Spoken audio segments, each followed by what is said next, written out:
Ayah di Lampung tenggelam usai selamatkan istri dan anak.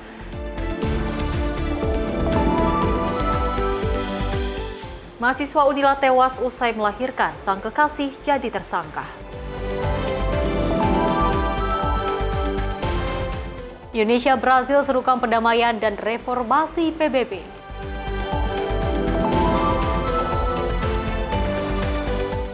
Event slalom dan drag race motor besar.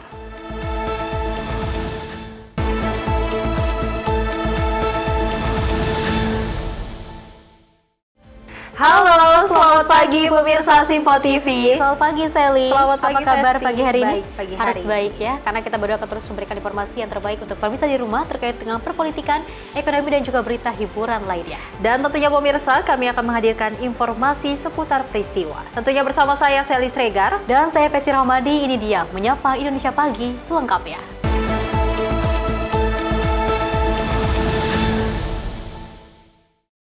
Pemirsa, kita awali dengan berita utama. Kementerian Perlindungan Pekerja Migran Indonesia mendapat dukungan penuh atas usulan penambahan anggaran lebih, yaitu sekitar 1,3 triliun oleh Komisi 9 DPR RI. Tambahan anggaran ini akan difokuskan untuk program-program prioritas, yaitu pelindungan, penempatan, dan juga pemberdayaan pekerja migran Indonesia. Dalam rapat kerja bersama Komisi 9 DPR RI dengan Kementerian Pelindungan Pekerja Migran Indonesia, disepakati dukungan penuh atas usulan penambahan anggaran lebih, yaitu sekitar 1,3 triliun rupiah lebih. Hal ini disampaikan Menteri Pelindungan Pekerja Migran Indonesia Abdul Qadir Karding usai menghadiri rapat tertutup bersama Komisi 9 DPR RI di Kompleks Parlemen Senayan pada Rabu 9 Juli 2025. Tambahan anggaran ini akan difokuskan untuk program-program prioritas yaitu pelindungan, penempatan, dan pemberdayaan pekerja migran Indonesia. Dalam kesempatan itu, Menteri Karding menuturkan bahwa fokus utama Kemen P2MI ialah mendorong penempatan pekerja migran yang terampil dan berkualitas, sekaligus mencegah keberangkatan non-prosedural yang kerap memicu kerentanan. Jadi pagu indikatif yang didapatkan kementerian itu ada 285 miliar dan sudah kita rapatkan dengan teman-teman Komisi 9. Prinsipnya menerima sekaligus memberi dukungan atas usulan kementerian untuk menambah sebanyak 1,3 triliun lebih dan disepakati oleh Komisi 9. Kalau di kementerian, kalau yang 285 itu yang pagu indikatif 92% atau sekitar 200-an sekian miliar itu untuk belanja pegawai dan juga dukungan operasional. Relatif memang anggaran untuk perlindungan, anggaran untuk penempatan, anggaran untuk pemberdayaan dan anggaran lain relatif hanya 2 miliaran. Lebih lanjut disampaikan Menteri Karding bahwa dengan dukungan ini, Kemen P2MI bisa bekerja lebih optimal, menghadirkan pelindungan yang nyata, dan membuka peluang lebih banyak kerja layak bagi PMI di luar negeri. Dari Jakarta, tim redaksi Simpo TV melaporkan. Selain itu, pemirsa, Gubernur DKI Jakarta Pramono Anung merespon adanya permintaan bantuan dari Wali Kota Bekasi, Tri Adianto, untuk pembangunan 2 flyover dan 2 rusun di Bekasi. Dan Pramono mengatakan pihaknya masih mendalami permintaan tersebut dan akan membentuk tim untuk menindaklanjuti kerjasama Pemprov DKI Jakarta dan juga Pemkot Bekasi. Gubernur DKI Jakarta Pramono Anung mengatakan pihaknya masih mendalami permintaan Wali Kota Bekasi, Tri Adianto, terkait pembangunan infrastruktur di wilayah Bekasi. Pramono mengungkapkan pihaknya telah menyepakati pembentukan tim untuk menindaklanjuti kerjasama Pemprov DKI dan Pemkot Bekasi terkait pembangunan 2 flyover di Kemang Pratama dan Pasar Bantar Gebang, serta TPST Bantar Gebang yang akan berakhir pada 2026. Pramono mengatakan flyover tersebut untuk mempercepat mobilisasi truk-truk dari Jakarta ke tempat pengelolaan sampah terpadu Bantar Gebang. Kemarin sudah kita bentuk 3 tim. Yang pertama adalah hal yang berkaitan dengan Bekasi memerlukan air bersih PAM, maka saya sudah meminta kepada Dirut PAM Jaya untuk menindaklanjuti. Kedua yang berkaitan dengan flyover dan sebagainya, termasuk hibah ambulan, damkar dan sebagainya itu sedang diperdalam. Dari Jakarta, Sri Dewi Andayani, Rona Bayu, Simpo TV melaporkan.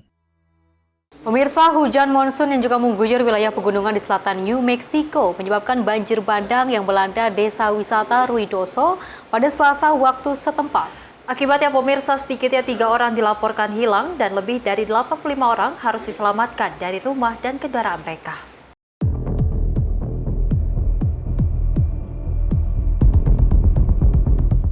Banjir bandang melanda desa pegunungan di selatan New Mexico akibat hujan monsun pada Selasa waktu setempat. Sejumlah rumah tersapu arus dan sedikitnya 3 orang dilaporkan hilang di wilayah Ruidoso. Tim tanggap darurat telah melakukan lebih dari 85 penyelamatan, termasuk menolong orang-orang yang terperangkap di rumah dan mobil mereka. Hingga saat ini 3 orang masih dilaporkan hilang, sementara 3 orang lainnya dirawat di rumah sakit dalam kondisi stabil. Menurut otoritas setempat belum ada korban jiwa yang dilaporkan. Namun tim penyelamat terus menyisir wilayah terdampak untuk menemukan korban hilang. Dari Jakarta, Adelia Saptiarina, Simpo TV melaporkan. Selain itu pemirsa, maraknya tumpukan sampah liar hingga berserakan yang mengakibatkan kumuh, serta penyumbatan air hingga alami banjir di kawasan serapan air Puncak Bogor, Jawa Barat di musim penghujan. Dari Dinas Lingkungan Hidup beserta Satpol PP dan dinas lainnya gelar operasi sampah hingga pembongkaran tempat penampungan sampah liar di sepanjang jalur wisata Puncak Bogor, Jawa Barat.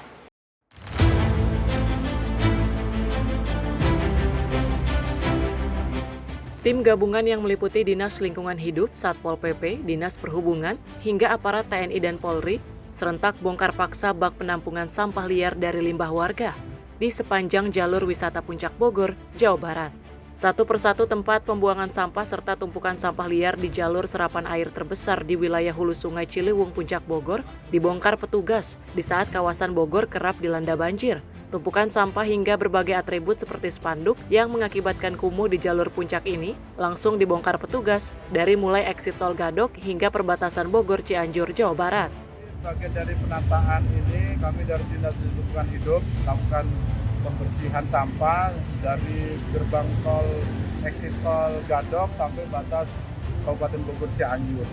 Ya, ini kan kegiatan penataan ini perintah dari Bupati melibatkan semua SKPD, termasuk juga didukung dari para pengelola, pemilik hotel, restoran, dan kawasan wisata yang ada sepanjang ini ya, melibatkan PHRI juga.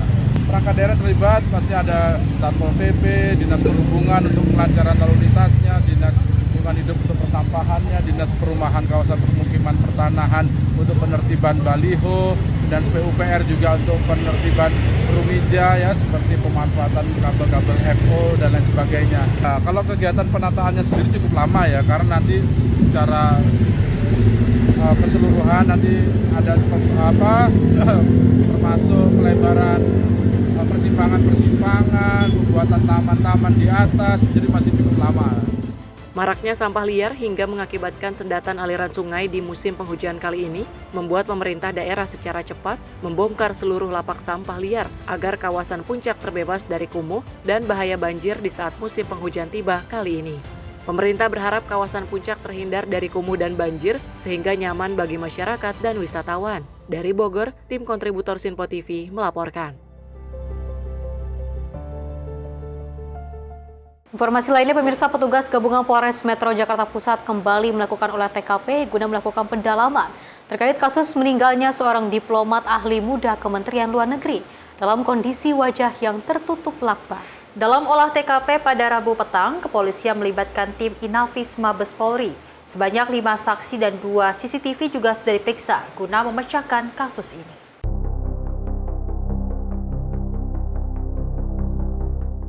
Kepolisian gabungan yaitu Kepolisian Polres Metro Jakarta Pusat dan tim Inafis Mabes Polri pada Rabu petang menggelar olah TKP kejadian perkara ulang di lokasi penemuan jenazah diplomat ahli muda Kementerian Luar Negeri RI di Menteng, Jakarta Pusat. Selain melakukan pengecekan di sejumlah titik kamera pengawas, polisi juga melakukan pemeriksaan kembali di dalam kamar kos yang masih terpasang garis polisi. Wakasat Reskrim Polres Metro Jakarta Pusat, Kompol Sigit Karyono mengatakan bahwa penyelidikan lanjutan dilakukan untuk mengungkap penyebab kematian korban.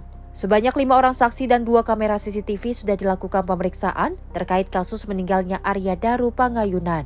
Kita sudah melakukan olah TKP, kemudian untuk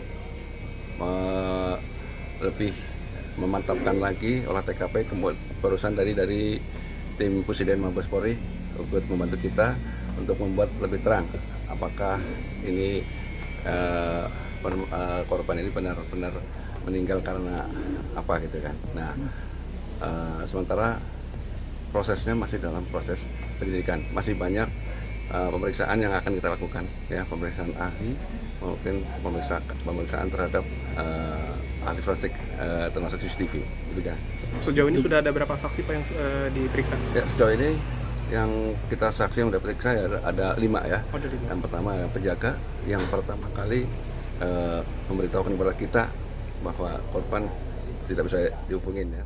Untuk diketahui, seorang diplomat ahli muda Kementerian Luar Negeri RI, Arya Daru Panguyunan, ditemukan meninggal dunia di kamar kosnya dengan kondisi seluruh wajah tertutup lakban. Saat ditemukan, kondisi pintu kamar kosnya terkunci dari dalam dan tidak ditemukan tanda-tanda penganiayaan dari jenazah korban. Dari Jakarta, Dio Malau, Simpo TV melaporkan. Pemirsa, peristiwa pencurian disertai kekerasan terjadi di wilayah Kampung Gabus Singkil, Desa Srijaya Tambun Utara Bekasi pada Rabu pagi 9 Juli 2025. Dan korban dipepet 2 orang tak dikenal yang membawa celurit dan benda diduga pistol saat perjalanan menuju tempat kerjanya.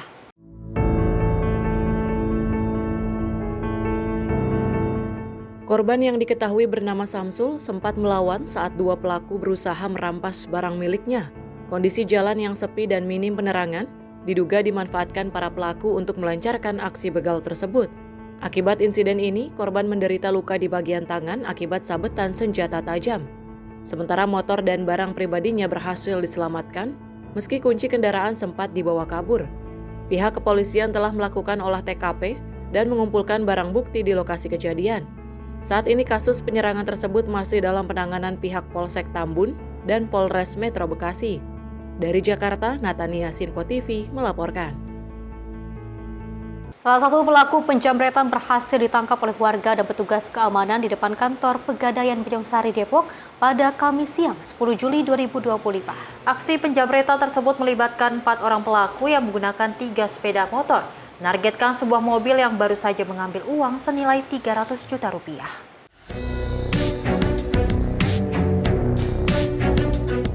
Insiden penjamretan terjadi di kawasan Curug Bojongsari Depok pada Kamis siang melibatkan 4 orang pelaku menggunakan 3 sepeda motor. Aksi berawal saat korban yang mengendarai mobil Mitsubishi Expander dibututi pelaku usai keluar dari Bank Mandiri Parung. Pelaku beralibi dengan memberitahu bahwa ban mobil korban kempes sehingga korban berhenti di sebuah bengkel velg di Bojongsari. Saat korban lengah, salah satu pelaku melancarkan aksinya dengan masuk mobil dan mengambil tas berisi uang tunai 300 juta rupiah. Namun aksi digagalkan oleh seorang satpam Pegadaian yang melihat kejadian tersebut.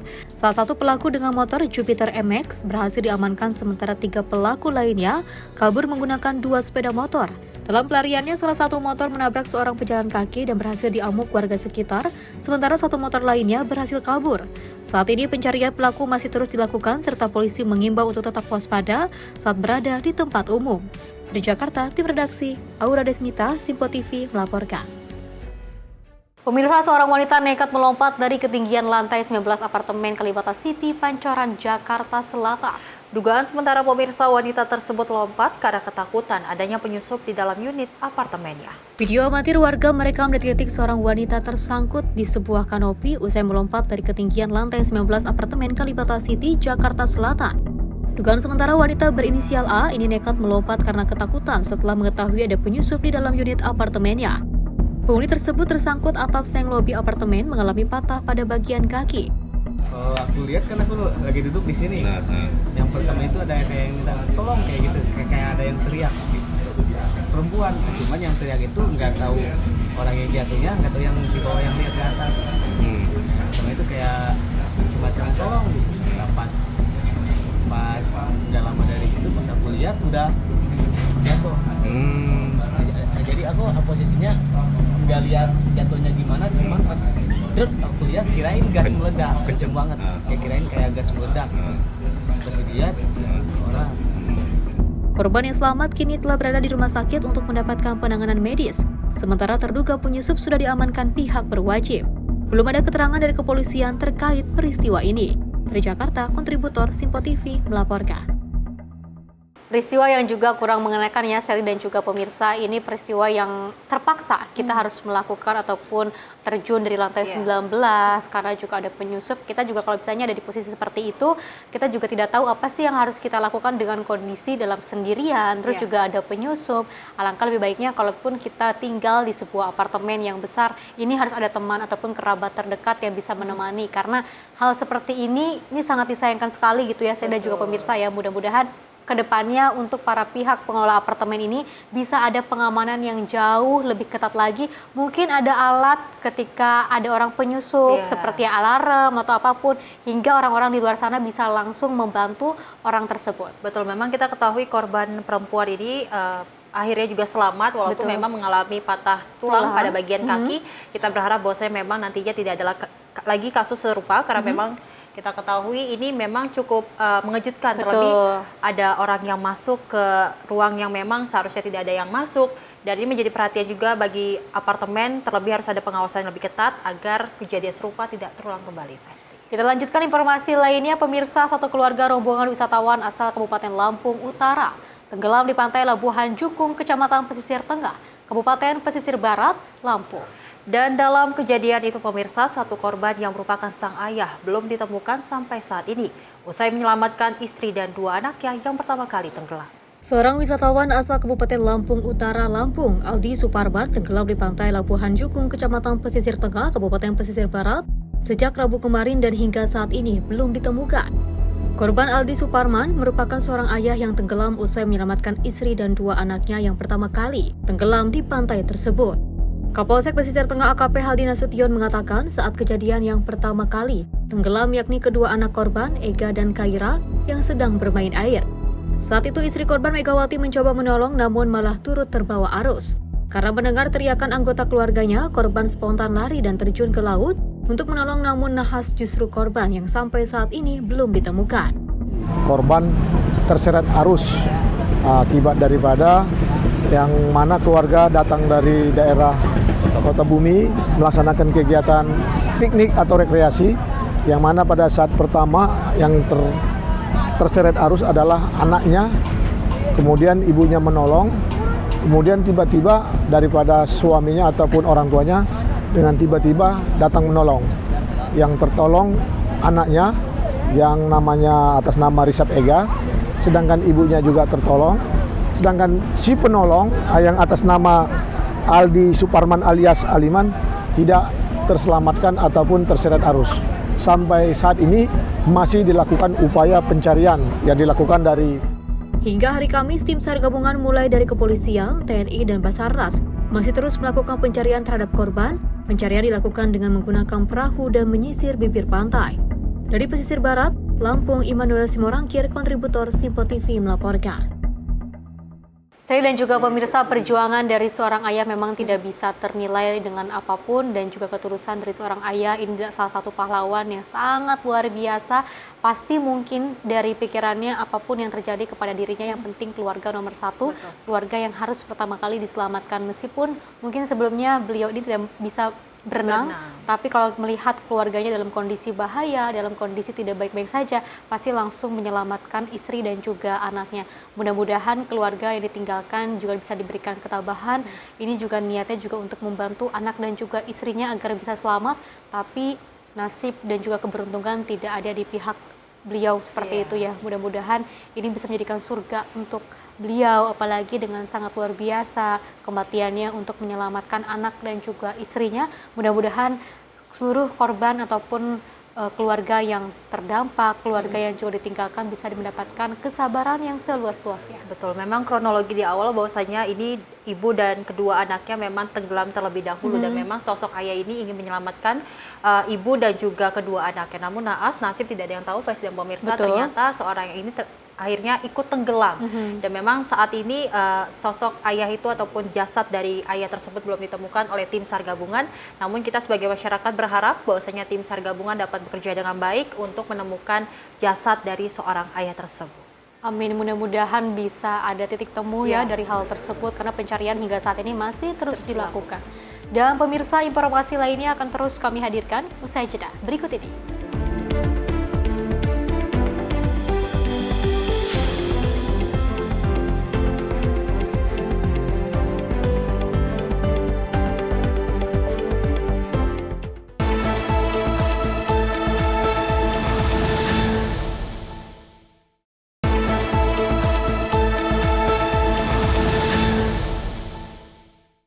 Terima kasih pemirsa, Anda masih menyaksikan Menyapa Indonesia Pagi. Informasi kita lanjutkan, di mana pimpinan DPR Adi Skadir merespon kebijakan Presiden Amerika Serikat Donald Trump yang memperlakukan tarif impor sebesar 32% untuk Indonesia. Dirinya juga mengatakan bahwa Indonesia perlu merumuskan strategi keuangan yang kuat untuk menjawab tekanan global yang kini tidak menentu. Presiden Amerika Serikat Donald Trump mengirim surat kepada 14 kepala negara untuk memberitahu mereka tentang tarif baru. Salah satunya dikirimkan kepada Presiden Indonesia Prabowo Subianto. Dalam akun Truth Socialnya, Trump menyebut bahwa hubungan Indonesia dan Amerika Serikat harus dapat berjalan baik dengan perdagangan yang fair. Ia bahkan menyebut defisit yang dialami Amerika Serikat dalam perdagangannya dengan Indonesia membuat hubungan kedua negara jauh dari apa yang disebut sebagai resiprokal. Pada 1 Agustus 2025 mendatang, Amerika Serikat akan menjatuhkan tarif 32% kepada semua produk Indonesia yang dikirim ke Amerika Serikat, terpisah dari tarif sektoral yang dijatuhkan. Merespon hal ini, Wakil Ketua DPR Adi Skadir menyampaikan, Indonesia perlu merumuskan strategi keuangan yang kuat untuk menjawab tekanan global yang kini tidak menentu. Kendati demikian, Adis menyebut meskipun berat, pemerintah optimis Indonesia dapat melalui situasi tersebut, seperti halnya saat menghadapi krisis COVID-19 pada beberapa tahun lalu. Jadi memang ini satu tantangan bagi negara kita, dan kita tahu bahwa setelah BRICS itu, KTT BRICS, Pak Erlangga, Menko Perekonomian juga diutus ke Amerika mungkin untuk negosiasi kembali, tetapi seperti yang kita ketahui pengalaman-pengalaman yang lalu menghadapi COVID-19 yang baru lalu yang sangat berat, negara kita bisa melalui dengan baik.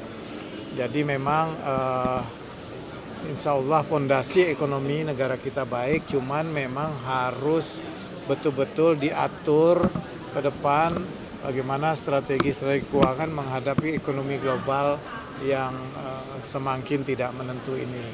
Nah, kita tahu juga Menteri Keuangan, semua stakeholder yang terkait juga melakukan upaya-upaya agar supaya apa yang dilakukan oleh pemerintah Amerika Serikat yang hari ini kemarin kita dengarkan masih ancaman 10%, tapi hari ini sudah ditetapkan untuk Indonesia ya 32%, ya mudah-mudahan kita dapat melalui dengan baik, dan kita harapkan juga ada negosiasi daripada Indonesia dan Amerika Serikat. Diketahui Presiden Prabowo Subianto telah mengutus Menteri Koordinator Perekonomian Erlangga Hartarto untuk ke Amerika Serikat untuk melakukan negosiasi. Di sisi lain, Presiden Amerika Serikat mengungkap bahwa pajak yang dijatuhkan terhadap Indonesia jauh lebih kecil dibandingkan jumlah yang dibutuhkan dalam menyeimbangkan neraca perdagangan. Dari Jakarta, Fahrizal, Ahmad Amin, Sinpo TV melaporkan.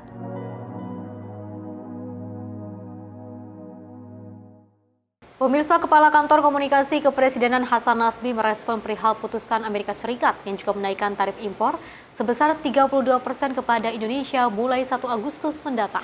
Dan Hasan mengatakan pemerintah optimis bahwa masih ada peluang untuk menegosiasi keputusan kenaikan tarif impor tersebut. Presiden Amerika Serikat Donald Trump memutuskan bahwa negara Indonesia dikenai tarif impor sebesar 32%. Namun masa berlaku tarif tersebut mundur, yang awalnya berlaku 9 Juli menjadi 1 Agustus mendatang. Kepala Kantor Komunikasi Kepresidenan Hasan Nasbi mengatakan, jeda masa berlaku tarif tersebut membuat Indonesia berpeluang untuk melakukan negosiasi penurunan tarif impor sebesar 32%. Hasan juga mengungkapkan tim pemerintah telah bertolak ke Washington DC dalam rangka melakukan negosiasi dengan pemerintah Amerika. Dirinya pun optimis negosiasi yang dilakukan pemerintah Indonesia berhasil, mengingat hubungan baik Indonesia dengan semua negara, termasuk Amerika Serikat. Informasi pertama yang bisa saya sampaikan kepada teman-teman adalah bahwa sebenarnya jeda waktu 90 hari yang diberikan oleh pemerintah Amerika itu berakhir tanggal 9 Juli. Besok 9 Juli kan? Harusnya itu berakhir besok.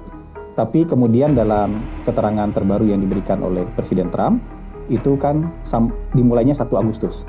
Itu artinya dia mundurkan waktu untuk memberikan ruang untuk perpanjangan diskusi dan negosiasi. Ya, dan dalam surat itu juga Presiden Trump juga nyatakan masih ada peluang untuk bicarakan ini untuk diturunkan. Itu yang pertama. Yang kedua, tim negosiasi kita sudah berada di DC. Pagi ini tim negosiasi kita yang akan melanjutkan diskusi itu sudah berada di DC. Dan Bapak Menteri Koordinator Perekonomian sedang dalam perjalanan dari Rio menuju DC. Tadi saya kontak, beliau sedang dalam perjalanan dari Rio menuju DC. Dan yang bisa kita pegang tanggalnya kan dimundurkan jadi tanggal 1 Agustus. Artinya ada beberapa minggu kesempatan kita untuk bernegosiasi, dan bangsa kita, pemerintah kita sangat optimis dengan negosiasi, karena kita juga tahu kita berhubungan baik dengan semua negara, ya, termasuk Amerika Serikat. Selama ini kita berhubungan sangat baik, dan tentu hubungan baik itu bisa menjadi modal sosial yang bagus untuk melanjutkan diskusi dan negosiasi di sana. Dari Jakarta, Fahrizal Ahmad Amin, Simpo TV melaporkan.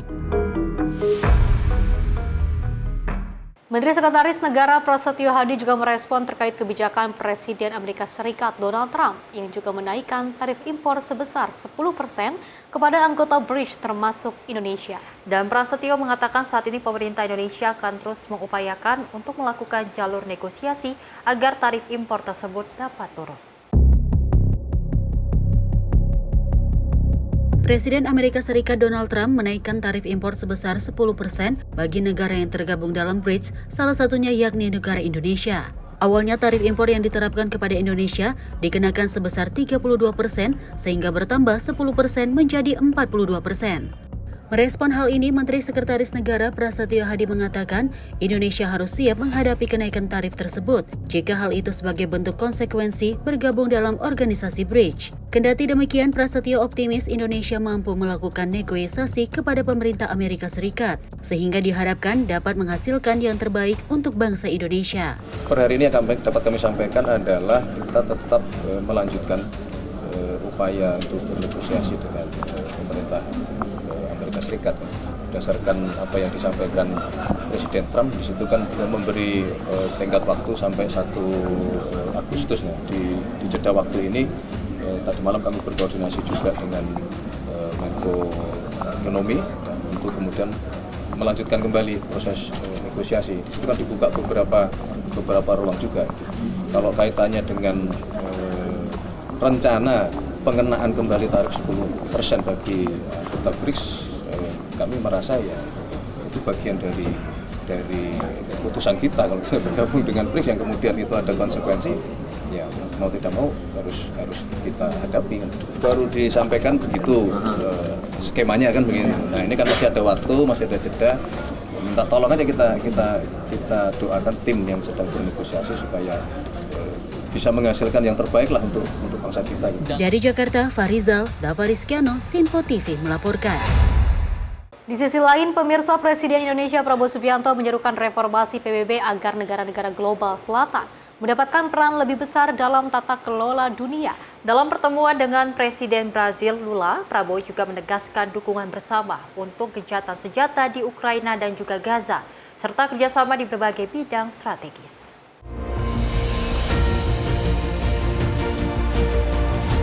Usai pertemuan bilateral dengan Presiden Brazil Luiz Inácio Lula da Silva di Istana Palácio do Planalto, Brasilia pada Rabu 9 Juli, Presiden Republik Indonesia Prabowo Subianto menyuarakan pentingnya reformasi perserikatan bangsa-bangsa agar negara-negara global selatan mendapatkan peran lebih besar dalam tata kelola dunia. Prabowo menekankan bahwa dalam dinamika global yang terus berkembang, negara-negara berkembang dengan populasi besar dan ekonomi kuat perlu dilibatkan secara lebih proporsional dalam pengambilan keputusan dunia.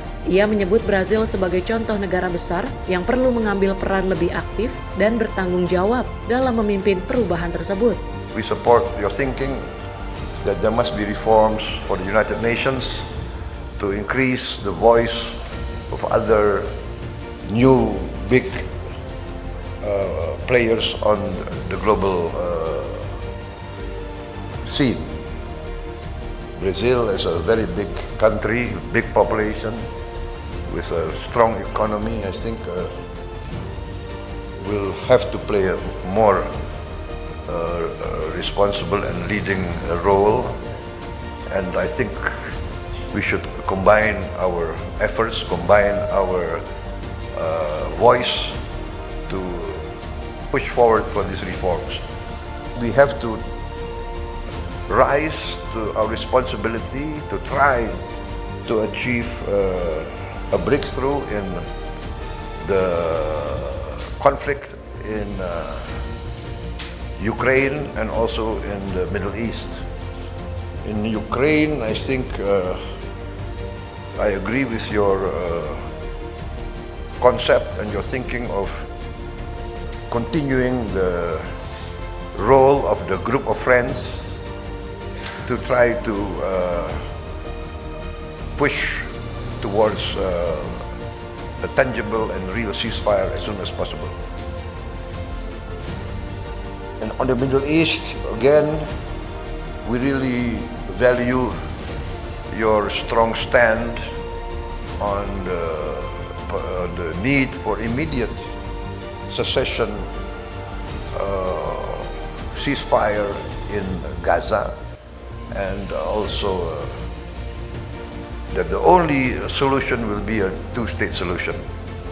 Dalam pertemuan tersebut, kedua pemimpin juga menegaskan komitmen terhadap perdamaian di Ukraina dan Gaza. Selain itu, mereka sepakat memperkuat kerjasama konkret di berbagai bidang, termasuk teknologi pertanian, energi terbarukan, pertahanan, dan perdagangan. Tim redaksi Sinpo TV melaporkan. Pemirsa, Presiden Prabowo Subianto menyambut rencana Presiden Brasil Lula membawa ratusan pelaku usaha ke Indonesia untuk memperkuat kerjasama ekonomi. Dan Prabowo juga mengapresiasi kemajuan Brasil di sektor pertanian dan juga menyambut pengiriman tim teknis untuk berbagi inovasi. Pede-se a todas e a todos que aguardem em seus lugares a saída do presidente da República. Presiden Indonesia Prabowo Subianto menyambut antusias rencana Presiden Brasil Luiz Inácio Lula da Silva untuk membawa ratusan pelaku usaha Brasil ke Indonesia. Pernyataan ini disampaikan usai pertemuan bilateral mereka di Istana Palacio do Planalto pada Rabu 9 Juli, Brasilia. Prabowo menilai langkah tersebut akan mempercepat kerjasama konkret dalam perdagangan dan juga investasi. Ia menekankan bahwa Indonesia dan Brasil memiliki banyak kesamaan, termasuk populasi besar dan kekayaan alam yang melimpah, sehingga potensi ekonomi kedua negara sangat besar. We welcome very much your plan to bring several hundred Brazilian entrepreneurs with you on your visit so that we can get tangible cooperation as soon as possible. Many times we sign agreements of partnership and then it remains a written document. But now we feel that we have so many common interests, we have so many resources that we can really benefit each other, not only in trade industry but in many fields.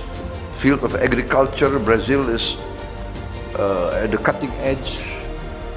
You are giving good example with your use of biofuels and your innovations in the field of agriculture, your productivity, which will really benefit Indonesia if we study from your experience.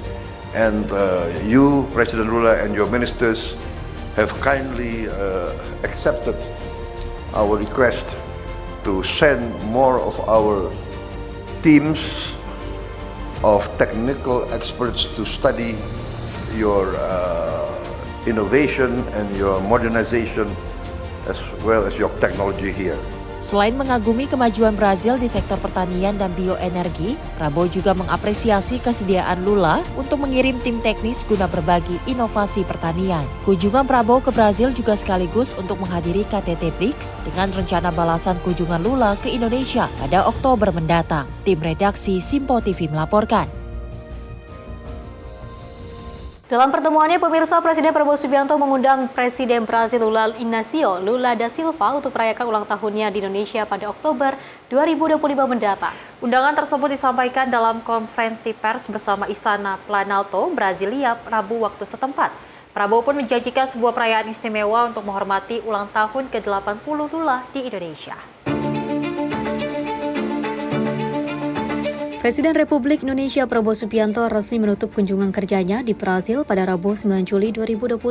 Kunjungan tersebut mencakup partisipasinya dalam KTT BRICS ke-17 di Rio de Janeiro, serta pertemuan bilateral dengan Presiden Brasil, Luiz Inácio Lula da Silva di Brasilia. Dalam pertemuan dengan Lula, ia mengundang langsung pemimpin Brasil itu untuk berkunjung ke Indonesia dan merayakan ulang tahunnya di Jakarta. Tak hanya itu, dalam pidatonya, Prabowo menekankan pentingnya hubungan erat antara Brasil dan Indonesia meski dipisahkan jarak yang jauh. Ia menutup dengan menyampaikan kembali undangan hangatnya kepada Lula untuk datang ke Indonesia. I look forward to President Lula visiting Indonesia this year in October, because we have nearly the same birthday, nearly the same in October, and I want to celebrate President Lula's birthday in Indonesia.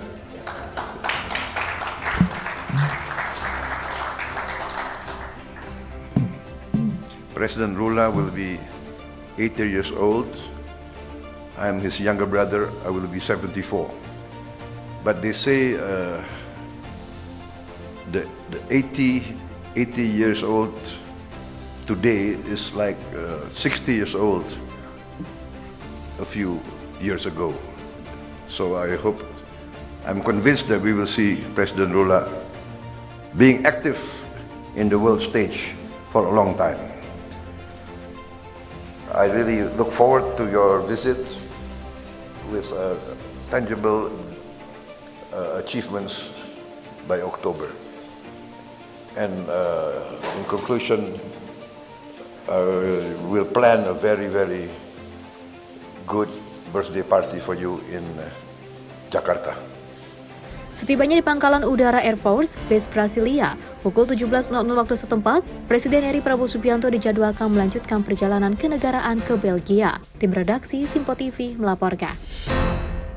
Kunjungan kehormatan dan juga kunjungan kenegaraan Presiden Prabowo Subianto di Brasil, saya dan juga pemirsa ini melakukan hal-hal yang positif, memberikan juga dampak yang positif untuk Indonesia. Salah satunya terkait dengan hubungan bilateral yang sangat bagus, yang sangat luar biasa. Dan lagi-lagi Presiden Prabowo Subianto selalu komitmen dan juga menyerukan terkait dengan perdamaian terhadap toleransi untuk Palestina, untuk kebantuan ataupun kemanusiaan bagi Palestina. Karena kan kita tidak membicarakan soal agamanya, tapi juga kita akan membicarakan bagaimana caranya ini soal kemanusiaan agar tetap damai, agar tetap adanya sebuah perdamaian. Dan kalau kita lihat ya, saya dan juga pemirsa, kedekatan antara Presiden Prabowo Subianto dan juga Presiden Brazil ini sangat luar biasa sekali loh, Ini ada juga kayak salaman yang hangat, terus juga kedekatan yang sangat hangat, luar biasa, karena kita percayakan nanti ke depannya pasti akan berdampak yang baik bagi Indonesia. Betul, memang kunjungan Prabowo Subianto ke Brasil ini akan melakukan berbagai kerjasama di bidang strategi, salah satunya yaitu di bidang ekonomi, di mana nantinya ada tim teknis dari Brasilia untuk datang ke Indonesia untuk melakukan bagaimana mengajari Indonesia, mengajari tentang UMKM, tentang ekonomi, itu menaikkan segi ekonomi Indonesia. Tak hanya itu, Faiz dan pemirsa, bahkan juga ini yang unik, bahwasanya Prabowo Subianto mengajak Presiden Lula untuk Indonesia merayakan ulang tahunnya yang ke-80 tahun di bulan Oktober mendatang. Memang kalau kita ketahui, Prabowo disambut meriah di Brasilia dengan kehormatan, dengan jajaran yang luar biasa, dan berharapnya nantinya Presiden Brazil yaitu Lula akan datang ke Indonesia, dijanjikan oleh Prabowo akan disambut dengan meriah. Betul, pastinya akan disambut dan juga akan dibuatkan acara yang semeriah mungkin untuk menyambut ulang tahunnya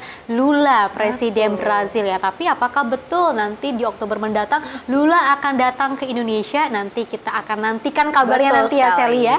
Dan pemirsa, informasi lainnya sebagai langkah nyata memperkuat ketahanan pangan nasional, Wakil Presiden Gibran Rakabuming Raka juga melanjutkan kunjungan kerjanya di Jawa Tengah. Salah satu agendanya adalah meninjau bendungan Rowo Jombor di Kabupaten Klaten, Jawa Tengah, sekaligus melakukan penebaran puluhan ribu benih ikan untuk mendukung keberlanjutan ekosistem perairan.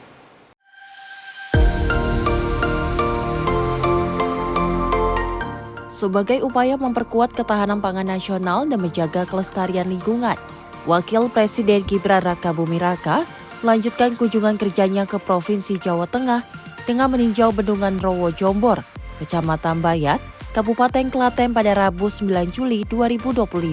Kegiatan ini merupakan upaya mewujudkan visi besar Presiden Prabowo Subianto dalam penguatan sektor perairan, sebagai penopang utama pembangunan pertanian dan kedaulatan pangan. Dalam kunjungannya, Wapres didampingi Wakil Menteri BUMN Aminuddin Ma'aruf, Wakil Gubernur Jawa Tengah Tachi Yassin Maimun, dan Bupati Klaten Hamenang Wajar Ismoyo melakukan pelepasan sebanyak 50.000 ekor benih ikan yang terdiri dari ikan nila dan tawes. Penebaran benih ini menjadi simbol komitmen pemerintah dalam menjaga keseimbangan ekosistem sekaligus mendukung pemanfaatan sumber daya air secara berkelanjutan. Wapres juga meninjau langsung kondisi fisik bendungan dan mendengarkan paparan teknis mengenai fungsi serta manfaat bendungan Rowo Jombor. Infrastruktur air yang dibangun pada tahun 1943 hingga 1944 ini bertipe urungan tanah homogen dan merupakan bagian dari sistem pengelolaan air di daerah aliran sungai Bengawan Solo Hulu yang mencakup Kali Bajing, Kali Bugel, dan saluran drainase Purbasari. Bendungan Rowo Jombor memiliki kapasitas tampung sebesar 4,99 juta meter kubik dengan luas area genangan mencapai 1,67 juta meter persegi. Bendungan ini berperan penting dalam penyediaan irigasi bagi sekitar 78 hektar lahan pertanian di wilayah daerah irigasi Wiro, Ceto, dan Talang. Selain itu, bendungan ini mampu mereduksi banjir hingga 81 meter kubik per detik dan memiliki potensi besar untuk pengembangan wisata air yang bermanfaat bagi ekonomi masyarakat sekitar. Tim redaksi Simpo TV melaporkan.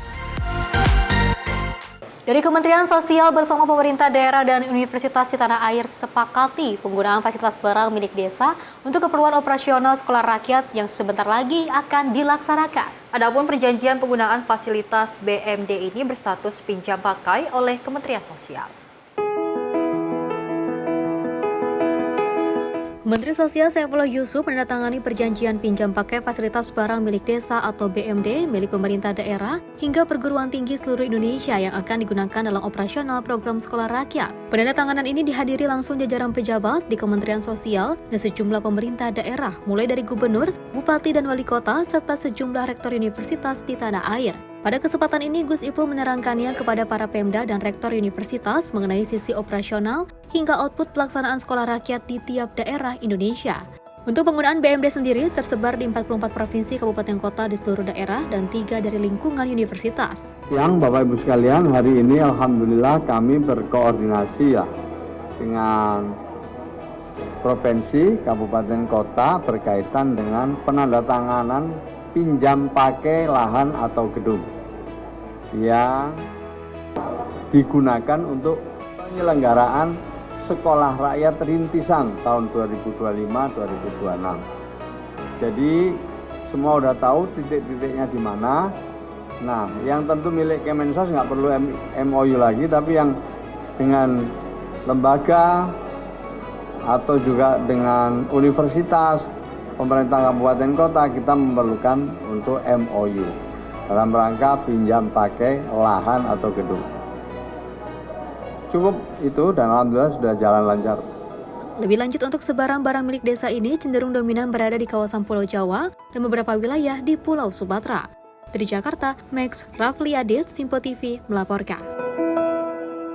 Seri dan juga pemirsa, sekolah rakyat ini telah akan rampung sebentar lagi ya. Di akhir Juli ini 100 titik sekolah rakyat ini akan segera bisa dilaksanakan. Betul. Berbagai kepala daerah seperti Gubernur Jawa Barat, Gubernur Jawa Timur, dan seluruh gubernur yang ada di Indonesia ini telah merampungkan dan juga telah meninjau beberapa lokasi titik untuk bagaimana percepatan pembangunan ini bisa dilaksanakan dengan sangat baik. Betul. Dan juga melihat fasilitas-fasilitas yang sangat luar biasa yang bisa segera dipakai oleh para anak-anak didiknya seperti itu ya. Dan ada juga hal yang menarik dari Menteri Sosial, Saifullah Yusuf juga tadi sempat mengatakan bahwa ini akan meminjam fasilitas dari BMD. Betul. Seperti itu ya, tapi meskipun dengan salah satu sistem pakai pinjam, tapi diharapkan ini salah satu langkah yang sudah baik sekali. Betul. Karena ingin berkolaborasi dan juga mau berkolaborasi untuk membantu fasilitas yang ada di sekolah rakyat. Betul, memang nantinya sekolah rakyat ini akan dijalankan pada 14 Juli 2025. Betul. Walaupun memang di tanggal 14 Juli ini ada 63 titik, nantinya sisanya dari 100 titik akan dirampungkan pada akhir Juli.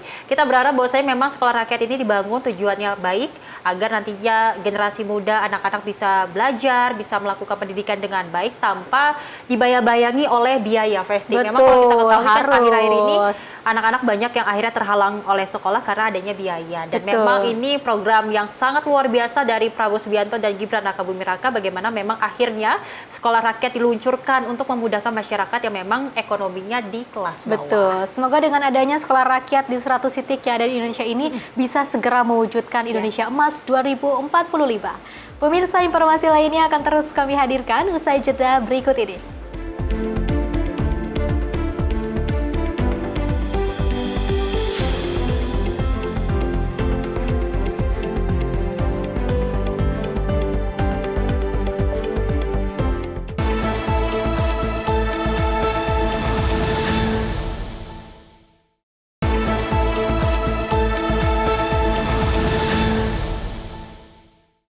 Pemirsa, masih bersama kami dalam Menyapa Indonesia Pagi. Informasi kita lanjutkan di mana Direktorat Jenderal Pengendalian Daerah Aliran Sungai dan Rehabilitasi Hutan Kementerian Kehutanan mendorong kolaborasi semua pihak untuk mengatasi lahan kritis dan juga menekan laju degradasi lingkungan.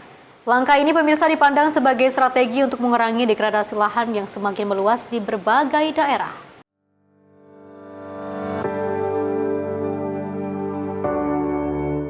Penanganan lahan kritis menjadi fokus utama Kementerian Kehutanan melalui program rehabilitasi hutan dan lahan yang berkelanjutan.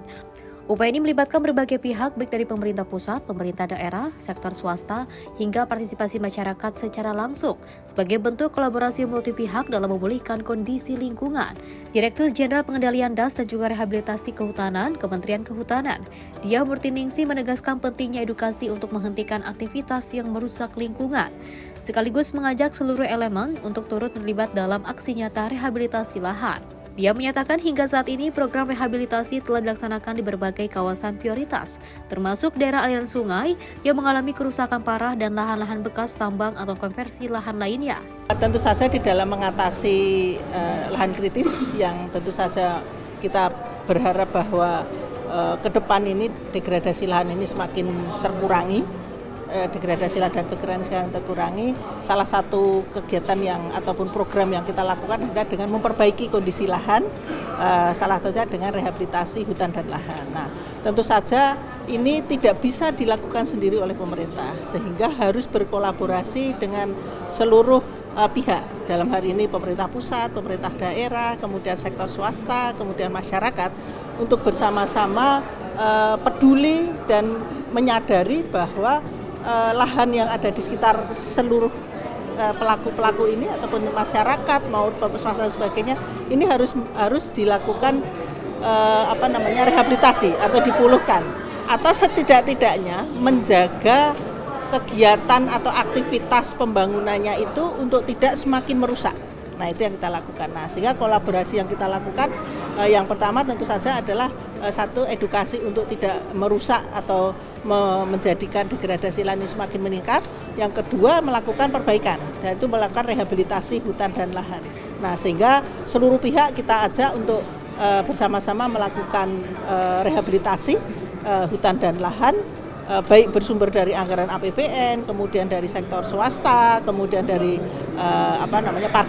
partisipasi dari masyarakat itu sendiri. Dari Jakarta, Jia Nabila, Mutia Anggiani, Simpo TV melaporkan.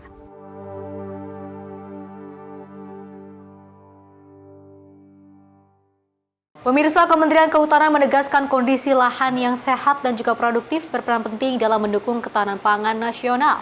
Dan rehabilitasi hutan dan juga lahan menjadi langkah strategis untuk meningkatkan produktivitas tanah serta mendorong pencapaian target emisi 0 pada tahun 2050.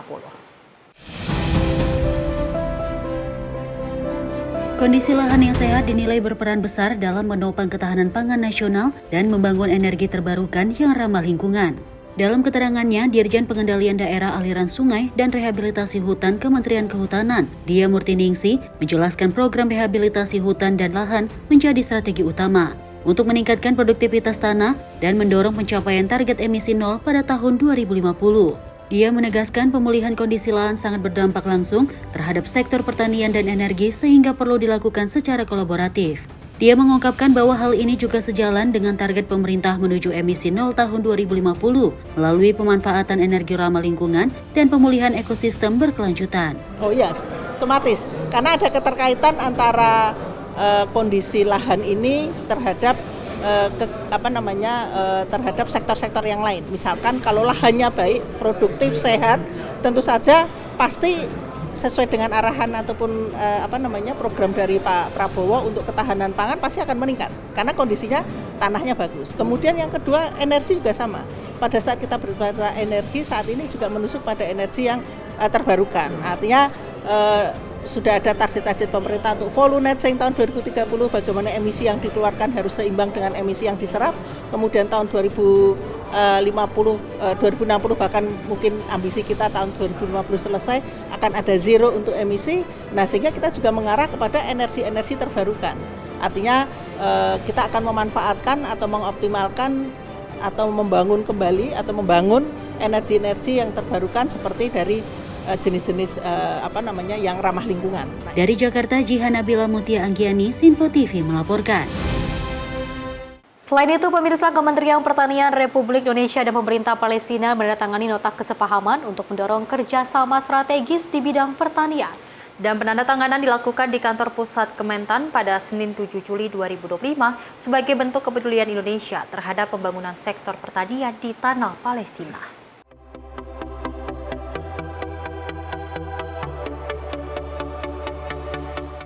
Menteri Pertanian Negara Palestina Profesor Dr. Reza Basir Syalimia menyampaikan harapan besar atas kerjasama pertanian yang dijalin dengan Indonesia melalui penandatanganan Memorandum of Understanding di kantor pusat Kementan.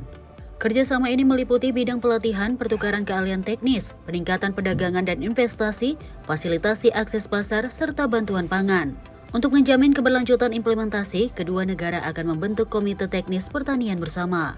Sebagai wujud nyata, pemerintah Indonesia akan mengalokasikan lahan sekitar 10.000 hingga 15.000 hektar di Provinsi Sumatera Selatan untuk pembangunan Palestina Indonesia Solidarity Investment Zone di sektor pertanian. Zona investasi tersebut akan fokus pada proyek produksi pangan, pembangunan pedesaan, dan pemberdayaan ekonomi. Menteri Pertanian RI Andi Amran Sulaiman menyambut baik kerjasama ini dan menekankan pentingnya memadukan kekuatan teknologi pertanian Palestina dengan potensi sumber daya yang dimiliki Indonesia. Atas arahan Bapak Presiden Republik Indonesia, beliau memberikan perintah pada kami untuk memberi bantuan kepada saudara kita di Palestina 10.000 ton beras dan akan dikirim tergantung dubes Palestina yang ada di Indonesia kapan saja bisa dikirim, kami serahkan berasnya. Kemudian yang kedua, ada yang menarik, mereka punya hortikultura itu cukup bagus, berkembang dengan baik di Palestina. Kemudian banyak ahli water management export, kemudian ahli-ahli air, kemudian seperti drip irrigation yang cocok untuk hortikultura. Kami nanti membangun area, kami siapkan 10.000 sampai 20.000 hektar. Kita kerjasama bersama dengan Palestina, dan manakala saudara-saudara kita membutuhkan pangan, tinggal diambil dari tempat yang kita kerjasama. Jadi ini adalah bentuk bantuan kemanusiaan kepada saudara-saudara kita di Palestina. Tim redaksi Sinpo TV melaporkan. Kapolri Jenderal Polisi Listio Sigit Prabowo memimpin penanaman jagung nasional kuartal 3 di lahan hutan Selo Lestari, Kabupaten Grobogan, Jawa Tengah. Kegiatan ini merupakan bagian dari dukungan Polri terhadap program swasembada pangan nasional. Kapolri Jenderal Polisi Listio Sigit Prabowo mendampingi Ketua Komisi 4 Siti Hediati Soeharto, Menteri Pertanian Andi Amran, dan Menteri Perhutanan Raja Juli Antoni melakukan penanaman jagung kuartal 3 dilaksanakan di lahan seluas 168.000 hektar. Secara simbolis, Kapolri melakukan penanaman di lahan 38.000 hektar yang terdiri dari lahan produktif dan perhutanan sosial di bawah pengelolaan Polres hingga Polsek. Kapolri menjelaskan program ini dilaksanakan dengan kolaborasi multi pihak bersama Inhutani, Perhutani, dan juga Kementerian kementerian terkait untuk mengoptimalkan potensi lahan nasional seluas 795.000 hektar. Adapun sebagai bentuk dukungan operasional, Polri menyalurkan ratusan unit alat bantuan pertanian, termasuk alat uji tanah, pengering, dan juga pengupas jagung bagi penyuluh lapangan dan kelompok tani. Penanaman kurang lebih 168.432,23 hektar, di mana 117.510 adalah perhutanan sosial dan yang lainnya adalah lahan-lahan campuran. Dan khususnya untuk di Provinsi Jawa Tengah telah dilaksanakan penanaman di 38.750,14 hektar, di mana 36.287 hektar lahan produktif, 2.463,14 hektar adalah lahan perhutanan sosial, dan khusus di Gerobokan ini ada 207 hektar lahan perhutanan sosial. Alhamdulillah kegiatan ini tentunya kita harapkan bisa betul-betul bisa berjalan dengan baik, dan tadi juga dilaksanakan pembagian Alsintan kepada Kapoktan yang menjadi binaan, dan mudah-mudahan ini juga bisa mendorong agar baik dari mulai pencarian lahan, persiapan bibit, penanaman sampai dengan pasca panen semuanya bisa berjalan dengan baik. Oleh karena itu, terima kasih kepada Ibu Ketua Komisi 4, Menteri Kehutanan, Bapak Menteri Pertanian, dan mudah-mudahan kolaborasi yang kita lakukan ini betul-betul bisa mewujudkan swasembada pangan sebagaimana yang menjadi harapan dan kebijakan Bapak Presiden, dan tentunya ke depan kita betul-betul bisa mewujudkan lumbung pangan dunia. Dari Jawa Tengah, Simpo TV melaporkan. Pemirsa, Kepolisian Negara Republik Indonesia bersama Kementerian Kehutanan, Kementerian Pertanian, Komisi 4 DPR RI, dan juga para pemangku kepentingan terkait menggelar penanaman jagung serentak kuartal 3 di kawasan perhutanan sosial Kabupaten Grobogan, Jawa Tengah pada Rabu 9 Juli 2025. Kegiatan ini menjadi langkah strategis dalam mewujudkan ketahanan pangan nasional melalui integrasi program perhutanan sosial.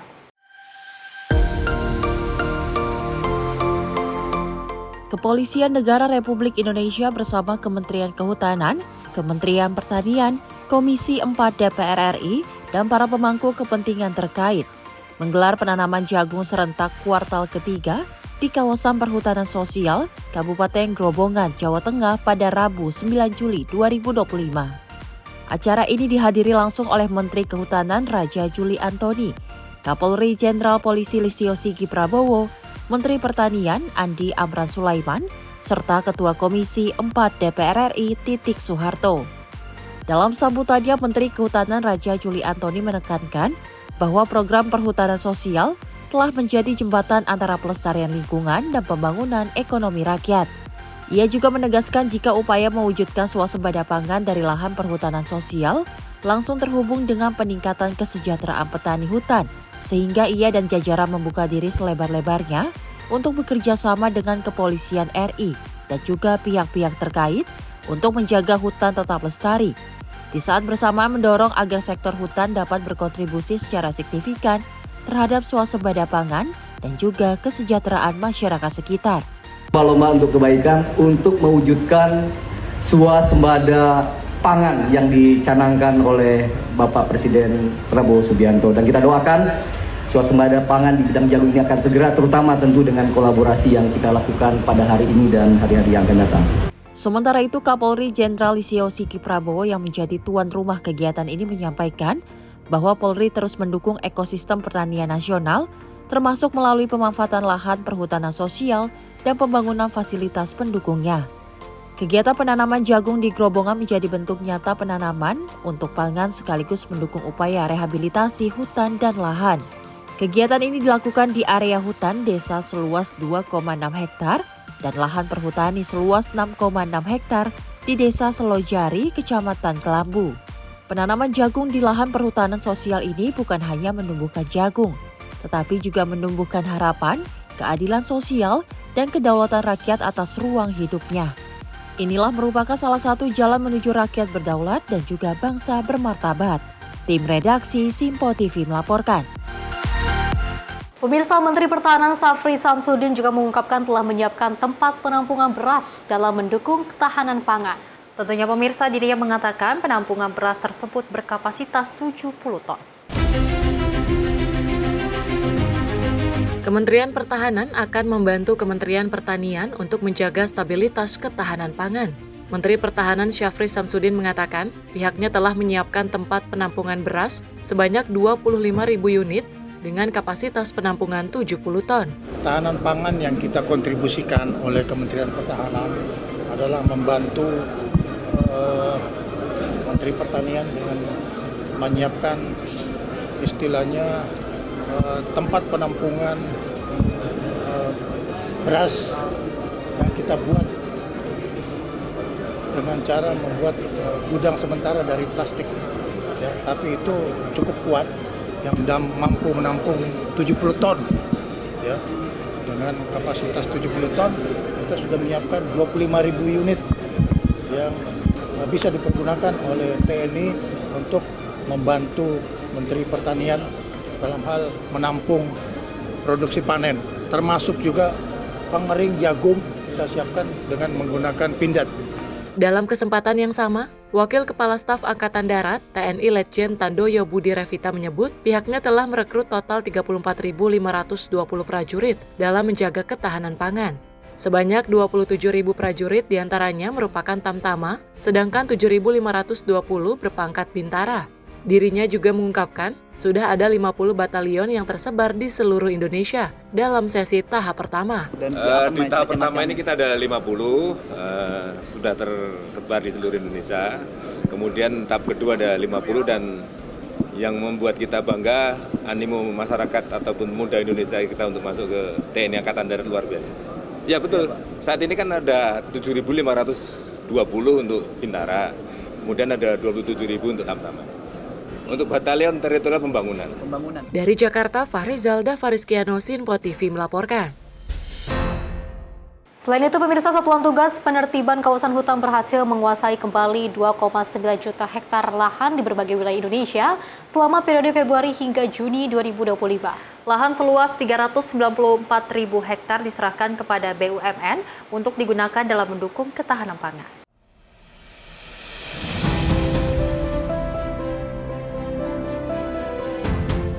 Penyerahan tahap ketiga hasil penguasaan kembali kawasan hutan Riau oleh Satgas Penertiban Kawasan Hutan dilaksanakan di Kejaksaan Agung Jakarta Selatan pada Rabu 9 Juli 2025. Sebanyak 394.000 hektar lahan negara yang sebelumnya dikuasai secara ilegal dikembalikan dan diserahkan kepada PT Agrinas Palma Nusantara BUMN di bawah koordinasi Kementerian BUMN untuk mendukung ketahanan pangan nasional. Sejak dibentuk melalui Perpres nomor 5 tahun 2025, Satgas PKH telah menguasai kembali lebih dari 2 juta hektar kawasan hutan yang dimanfaatkan secara ilegal, termasuk kebun sawit, hutan tanaman industri, hingga kawasan taman nasional yang tidak memiliki izin resmi. Kembali atas tanah tersebut dan nanti pengelolaannya kami akan serahkan kepada Agrinas. Agrinas adalah satu bentukan baru. Bentukan baru dari BUMN dalam pengelolaan sawit hasil dari penguasaan kembali kawasan hutan. Salah satu pencapaian strategis adalah berhasilnya penguasaan kembali Taman Nasional Tesonilo di Riau yang rusak parah akibat perambahan liar selama lebih dari 20 tahun. TNI akan terus berkomitmen mengawal setiap jangkal tanah negara untuk dikelola secara sah dan dimanfaatkan sebesar-besarnya bagi kemakmuran rakyat Indonesia. Tim redaksi Simpo TV melaporkan. Ternyata Sally dan juga pemirsa tidak hanya seperti pulau-pulau yang juga ilegal ya, disalahgunakan dan juga diperjualbelikan di berbagai media online. Tapi kalau kita ketahui ini masih juga ada lahan beberapa yang berhektar-hektar, ratusan hektar. Ini juga sangat disayangkan sekali ya ketika masih tidak ada izin, ini juga masih ilegal. Tapi alhamdulillah dari pemerintah dan juga pihak terkait dan stakeholder terkait yang juga telah membantu untuk meringkuskan berbagai macam persoalan terkait dengan lahan ilegal ini akhirnya bisa dikembalikan kepada pihak BUMN untuk dipergunakan dengan hal-hal yang positif. Salah satunya adalah untuk swasembada pangan. Karena kalau kita ketahui dari Presiden Prabowo Subianto dan juga Kabinet Merah Putih ini terus akan menggencarkan swasembada pangan, dan ini hal yang sangat positif loh. Kalau misalnya kita melihat mungkin sebelumnya ada beberapa lahan yang dipergunakan secara ilegal, tidak baik, tapi dari pemerintah langsung secara transparan memberitahu kepada seluruh masyarakat Indonesia untuk segera melakukan swasembada pangan, dan ini adalah langkah yang sangat luar biasa. Betul, memang kalau kita lihat dengan dikembalikannya lahan yang ilegal ini menunjukkan bahwasanya memang langkah ataupun gerak cepat dari pemerintah bagaimana mengatasi tanah-tanah ilegal ini akhirnya diserahkan kepada BUMN untuk digunakan dengan hal-hal yang positif, salah satunya adalah ketahanan pangan nasional. Memang kita berharap bahwasanya pemerintah terus mengencarkan bagaimana adanya tanah-tanah ilegal bisa diserahkan, dilakukan dengan yang baik, karena memang ini tujuannya baik, bagaimana nantinya cita-cita dari Presiden Prabowo Subianto terkait dengan ketahanan pangan nasional ini dapat segera terwujud. Pasti. Amin. Dan pemirsa, tentunya informasi lainnya akan terus kami hadirkan usai jeda berikut ini.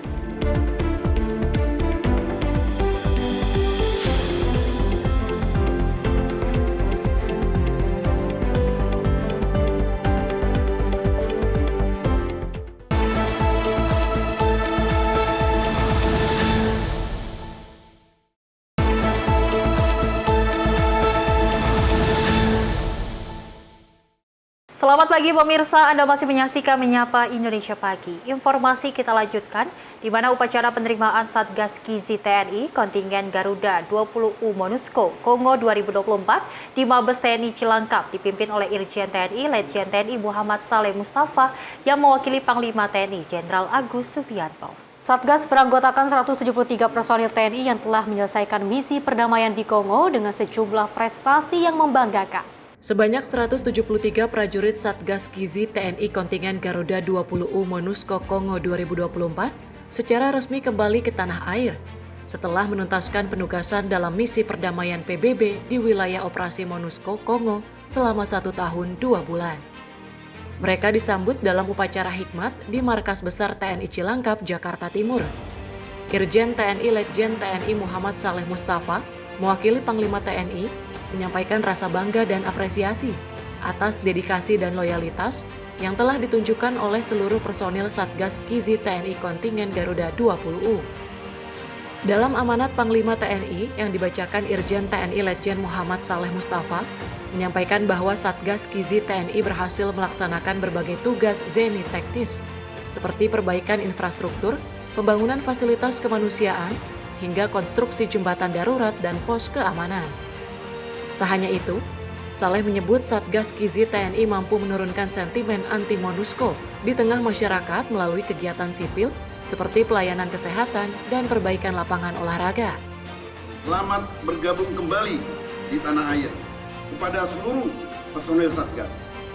Terima kasih atas pelaksanaan tugas dan dedikasi, disiplin, dan profesionalisme, serta loyalitas sehingga membawa keberhasilan sebagai pasukan perdamaian di wilayah operasi misi PBB.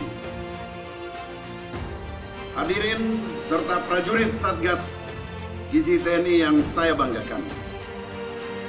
Satgas Gizi TNI yang tergabung dalam kontingen Garuda ke-24 terdiri dari 173 orang. Telah melaksanakan berbagai tugas teknis kejenian antara lain penyelidikan jeni, rehabilitasi rute utama, dan infrastruktur bandara, pembangunan fasilitas penunjang dan sistem drainase, konstruksi bunker, pos jaga, hingga jembatan darurat, dan berbagai tugas lain atas permintaan dari Force Headquarters MONUSCO. Selain itu, Satgas Gizi TNI juga menunjukkan pencapaian luar biasa dalam tugas utama dan tambahannya antara lain peningkatan pagar keamanan Super Camp Mavivi, dukungan seni dan untuk operasi usaha lama Wedu, pekerjaan horizontal dan konstruksi fasilitas pabrik, serta semua tugas tersebut dapat diselesaikan dengan hasil memuaskan. hadirin dan prajurit Satgas Gizi TNI yang saya banggakan. Keberhasilan Satgas Gizi TNI juga ditunjukkan melalui berbagai penghargaan yang diterima, antara lain 13 personil Satgas Gizi TNI menerima penghargaan dari Force Commander, Manusko FIB Commander and Chief Force Engineer. Peningkatan inspeksi efektivitas operasi dari 79,78% menjadi 85,87%. Penurunan sentimen anti MONUSCO di masyarakat melalui kegiatan SIMIK seperti perbaikan lapangan bola dan pelayanan kesehatan. Prestasi ini adalah cermin keberhasilan TNI dalam membawa nama harum bangsa dan negara di forum internasional. Dari Jakarta, Jihan Nabila, Mutia Anggiani, Sinpo TV melaporkan. Dari Menteri Pemuda dan Olahraga Dito Aryo Tejo, pemirsa menegaskan beasiswa keolahragaan LPDP ditujukan untuk meningkatkan kapasitas SDM olahraga, khususnya bagi atlet yang akan memasuki atau sudah purna tugas. Dan Dito menyampaikan mantan atlet diharapkan dapat mampu mengisi kekurangan tenaga ahli seperti di bidang sport science dan juga manajemen olahraga. Salam olahraga! Sekali lagi, salam olahraga! Program beasiswa keolahragaan LPDP diharapkan menjadi bekal bagi para atlet, khususnya yang sudah memasuki masa purna, untuk memperkuat kompetensi dan daya saing di dunia kerja. Hal ini disampaikan Menteri Pemuda dan Olahraga Dito Aryo Tejo dalam konferensi pers peluncuran beasiswa LPDP bersama Kementerian Keuangan di kantor Kemenpora Jakarta. Dito menegaskan meski pemerintah belum dapat memberikan jaminan pekerjaan secara langsung, namun dengan penguatan kualitas SDM melalui pendidikan pasca sarjana akan membuka peluang lebih besar bagi para mantan atlet. Tak hanya itu, Dito menyampaikan beasiswa LPDP keolahragaan juga turut mendorong peningkatan kompetensi atlet purna tugas dan diharapkan dapat mengisi posisi strategis di bidang sport science dan manajemen olahraga. Pastinya untuk jaminan pekerjaan untuk saat ini kami tidak bisa memberikan jaminan. Tapi memang mungkin kalau untuk di dunia atlet sudah paham bahwa selama ini untuk sebagai bentuk apresiasi kita memberikan opsi untuk menjadi ASN untuk keterjaminan pekerjaan. Tapi ini justru apa yang kami harapkan dengan diluncurkannya beasiswa LPDP ini yang tahap pertama buat S2 untuk bagaimana ini kita menyiapkan SDM-SDM yang ada di ekosistem olahraga ini bisa memiliki skill dan SDM yang nantinya setelah masa produktif sebagai atlet ini selesai bisa ikut berjuang ataupun survive untuk mencari pekerjaan yang ada. Tapi dengan kata lain, dengan kita menguatkan SDM dan juga kapasitas para tenaga olahraga, para mantan ini, nanti otomatis akan menguatkan mereka untuk bisa diterima di lapangan pekerjaan yang cocok. Contohnya nanti dengan mereka misalnya mengambil sport science, bisa mengambil manajemen olahraga yang di Indonesia sangat kurang. Ini adalah ruang-ruang yang bisa diisi. Dari Jakarta, Jihan Nabila, Mutia Anggiani, Sinpo TV melaporkan. Salah satu pelaku penjamretan berhasil ditangkap oleh warga dan petugas keamanan di depan kantor Pegadaian Bojongsari Depok pada Kamis siang 10 Juli 2025. Aksi penjamretan tersebut melibatkan 4 orang pelaku yang menggunakan 3 sepeda motor. Menargetkan sebuah mobil yang baru saja mengambil uang senilai 300 juta rupiah.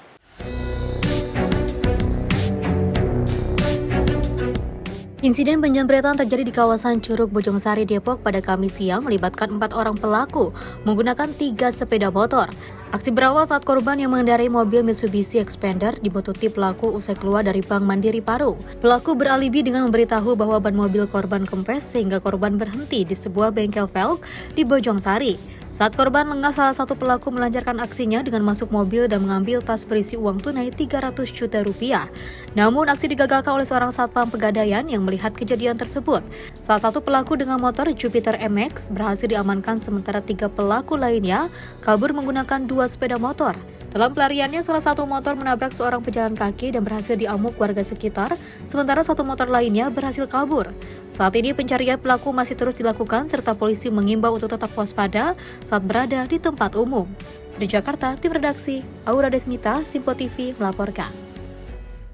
Informasi lainnya, pemirsa, sebanyak 173 prajurit TNI yang tergabung dalam Satgas Kizi TNI Kontingen Garuda 20U MONUSCO telah menuntaskan tugas misi perdamaian di Kongo selama 14 bulan. Selama bertugas, pemirsa, Satgas melaksanakan berbagai tugas ZNI teknis dan kemanusiaan untuk mendukung misi PBB di wilayah konflik Democratic Republic of Congo atau DRC. Dan Satgas Kizi TNI MONUSCO 20U, Letkol CZ Idili Eko Setiawan mengungkapkan bahwa penugasan selama 14 bulan di wilayah misi Democratic Republic of Congo merupakan bentuk dedikasi prajurit TNI untuk mendukung misi perdamaian PBB secara teknis dan kemanusiaan.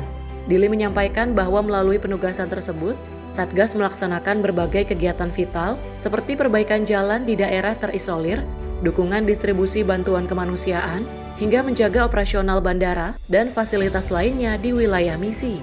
Selain itu, Dili mengatakan Satgas Kizi TNI turut meraih penghargaan dari Force Commander MONUSCO dan otoritas lokal.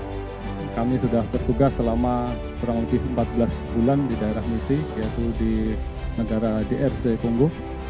Di sana kami melaksanakan berbagai kegiatan untuk mensupport misi kemanusiaan PBB. Di antaranya kami memperbaiki berbagai akses jalan untuk menghubungkan wilayah-wilayah yang terisolir, kemudian juga membantu untuk mendistribusikan bantuan kemanusiaan maupun bantuan pengamanan. Selain itu, di sana kami juga memegang peranan penting untuk menjaga keberlangsungan operasional bandara dan juga fasilitas-fasilitas lain untuk mendukung keberhasilan dari misi MONUSCO. Selanjutnya, dari kegiatan yang sudah kami laksanakan, beberapa keberhasilan sudah diperoleh oleh Satgas kami.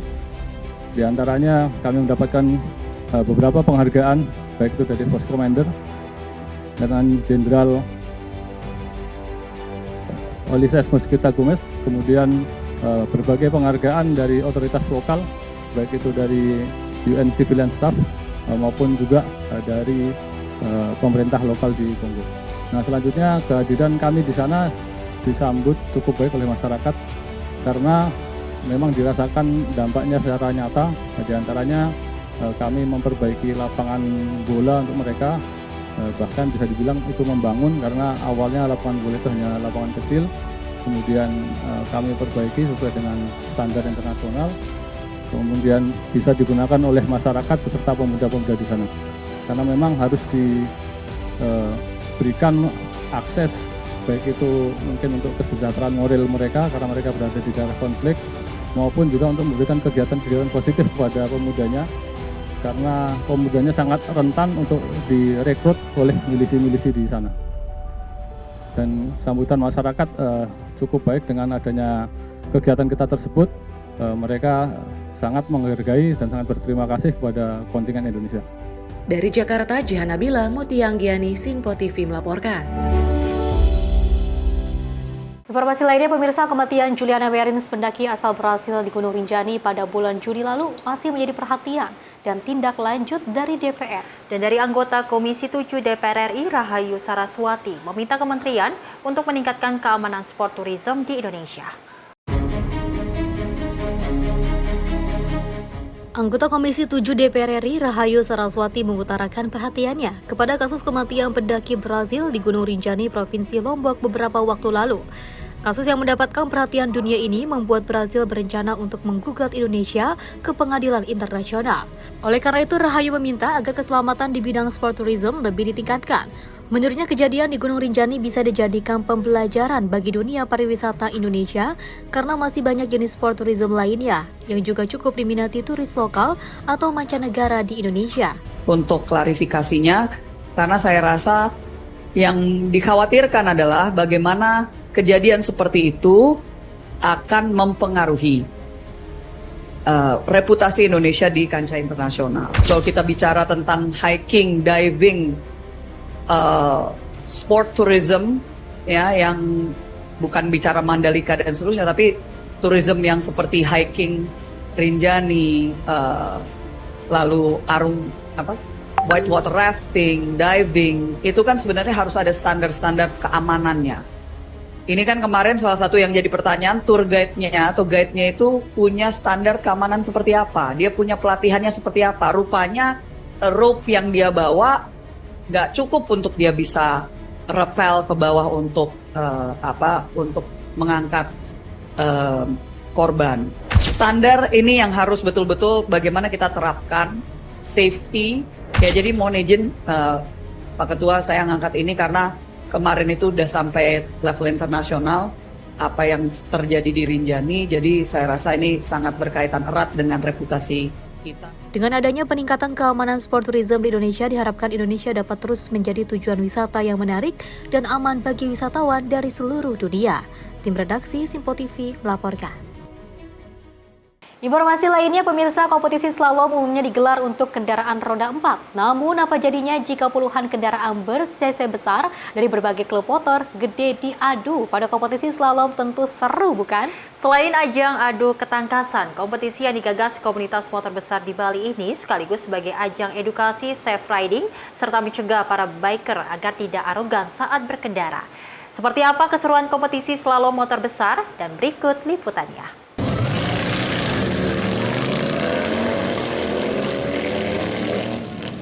Ratusan biker dari berbagai klub motor besar di Bali berkumpul di kawasan Mengwi, Badung, mengikuti event otomotif kompetisi slalom dan drag bike motor besar. Kompetisi semacam ini tentu terdengar aneh, bukan? Karena memang sangat jarang ditemukan gelaran slalom serta drag terutama yang diperuntukkan khusus bagi motor besar. Kompetisi slalom atau uji ketangkasan berkendara selama ini umumnya diperuntukkan bagi pengendara roda 4. Sementara event slalom roda 2 sangat jarang digelar, apalagi slalom motor besar. Tidak jauh berbeda dengan penyelenggaraan kompetisi slalom pada umumnya, setiap peserta wajib melewati rintangan yang telah disediakan Racing Comet sejauh kurang lebih 800 meter. Kendaraan yang digunakan pun bervariasi dari berbagai jenis motor besar, didominasi oleh motor besar jenis touring, mulai dari Harley jenis Ultra, Street Glide, Road Glide Ultra, hingga Road Glide yang juga cc-nya bervariasi mulai dari 1200 cc hingga 1800 cc. Begitu bendera start dikibarkan, setiap biker langsung menggeber gas motor yang besarnya dan dengan lincah meliuk-liuk melewati kon-kon yang ada. Untuk mencapai finish ternyata tidak semudah yang dibayangkan, apalagi slalom motor jauh lebih sulit dari slalom mobil sebab selain mengandalkan skill, keseimbangan tubuh juga diperlukan. Handicap setiap tikungan juga berbeda-beda yang mengharuskan biker jeli mengendalikan motor saat berputar, berbelok setengah lingkaran, zigzag, hingga braking atau pengereman. Apabila peserta melakukan kesalahan, juri langsung memberikan nilai hukuman. Angka hukuman berlaku ketika peserta melewati sisi yang juga tidak sesuai ketentuan. Apabila peserta jatuh atau kakinya menapak ke tanah, baik sengaja maupun tidak sengaja, juga dikenai angka hukuman. Selain dua aturan tersebut, parameter utama penilaian tentu saja kecepatan mencapai finish. Selain beradu skill mengendarai motor besar, kompetisi semacam ini juga untuk melatih kemampuan biker dalam menjaga mental dan mengendalikan emosi mengendarai motor besar, sekaligus mengasah kemampuan manuver di berbagai jenis tikungan. Kompetisi slalom motor besar terbuka semacam ini sangat jarang digelar di tanah air dan baru pertama kali berlangsung di Bali. Slalom semacam ini biasanya digelar secara terbatas oleh masing-masing klub motor besar untuk menambah pengetahuan tentang safety riding. Tantangannya motor besar yang pasti lebih berat ya. Lebih berat, handlingnya itu ya lebih perlu keahlian khusus lah. Tidak langsung bisa seperti pengendara motor kecil yang biasa. Jadi kita perlu latihan yang benar untuk menguasai motor bawaan kita. Ya, harus sering latihan. Latihan dalam arti menjiwai motor yang kita pakai. Jadi benar ini kan lomba slalom ini itu hanya apa ya? Intinya kita mengasah kemampuan lah. Motor besar, udah cc-nya besar, bebannya juga berat. Nah, kalau sering dilatih skillnya, kemampuannya, jadi kita udah lebih leluasa untuk menggunakan di jalan. Tapi sebenarnya kan yang terpenting kan bukan cuma skillnya aja, tapi gimana cara kita menghormati pengguna jalan yang lainnya. Itu tujuan kita sebenarnya. Untuk trik sih sebenarnya lebih banyak berlatihnya. Kalau semakin sering berlatih, karena ini kan tujuannya kan untuk keamanan di jalan. Jadi contoh jalan yang berlubang, nikung dan lain sebagainya. Kalau paham, udah nyaman, tahu kondisi kendaraannya seperti apa, jadi bisa mumpuni jadinya di jalan. Selain kompetisi ketangkasan motor besar, juga diselenggarakan adu cepat atau drag race melibatkan puluhan motor berkubifikasi besar mulai dari di atas 400 cc hingga 1800 cc. Lomba drag big bike juga sangat jarang digelar, lantaran biasanya hanya digelar untuk komunitas tertentu. Balapan lurus yang memacu adrenalin ini pun mengacu pada aturan IMI dengan jarak pacu standar untuk menjamin keselamatan para peserta. Selain menjadi ajang silaturahmi para biker di Pulau Dewata, event ini diharapkan menjadi wahana pembibitan bagi para biker muda. Kompetisi semacam ini juga untuk menepis stigma arogan terhadap pengendara motor besar, termasuk dari segi suara kendaraan dan cara berkendara. Dengan wadah semacam ini, para biker motor besar tidak lagi dicap arogan karena saling toleransi dengan pemakai jalan lainnya. Dari Bali, Bagus Raditya, kontributor Simpo TV melaporkan. Bali ini selalu aja ya ada gebrakannya, sesuatu yang sangat luar biasa, tidak hanya dengan keindahan alamnya, keindahan lautnya, apapun yang ada di sana, tapi juga ini beberapa atraksi komunitas yang sangat luar biasa di sana, banyak sekali saya dan juga pemirsa ya. Ini salah satu terkait dengan slalom, ini biasanya digunakan untuk para mobil-mobil gitu kan ya, roda 4, tapi ternyata ini dipergunakan untuk motor besar. Nanti juga ini mereka akan melakukan beberapa trekking, terus juga ada kesalahan-kesalahan, mungkin kalau misalnya kakinya keluar, terus juga jatuh, itu bisa mendapatkan angka hukuman. Tapi juga ini bisa memberikan sebuah edukasi untuk masyarakat dimanapun, ternyata dengan menggunakan motor besar, ini tidak harus ugal-ugalan loh, tapi juga ada aksi-aksi yang nyata yang bisa berpengaruh yang positif bagi semuanya. Betul, memang event slalom ini tidak hanya untuk mempererat silaturahmi, memang ini untuk memutus stigma dari masyarakat, bahwasanya memang kan selama ini kalau kita ketahui, Fes dan pemirsa, kalau motor besar itu selalu bersikap arogan. Gitu, betul. Dan memang ini ingin memutus dari rantai bahwasanya memang ternyata motor besar itu tidak arogan. Banyak sekali aksi-aksi ataupun tunjukan-tunjukan yang memang mereka lakukan, ini tujuannya baik. Memang kita berharap bahwasanya event-event seperti ini bisa dilakukan selain di Bali, bisa di luar-luar daerah lainnya, karena memang ini tujuannya baik dan memang untuk bersilaturahmi bersama komunitas. Bisa segera menyadarkan orang-orang yang dimanapun Anda berada dengan stigma-stigma negatif, ini bisa dirubah dengan stigma positif. Betul seperti itu ya. Dan pemirsa, informasi lainnya akan terus kami hadirkan usai jeda berikut ini.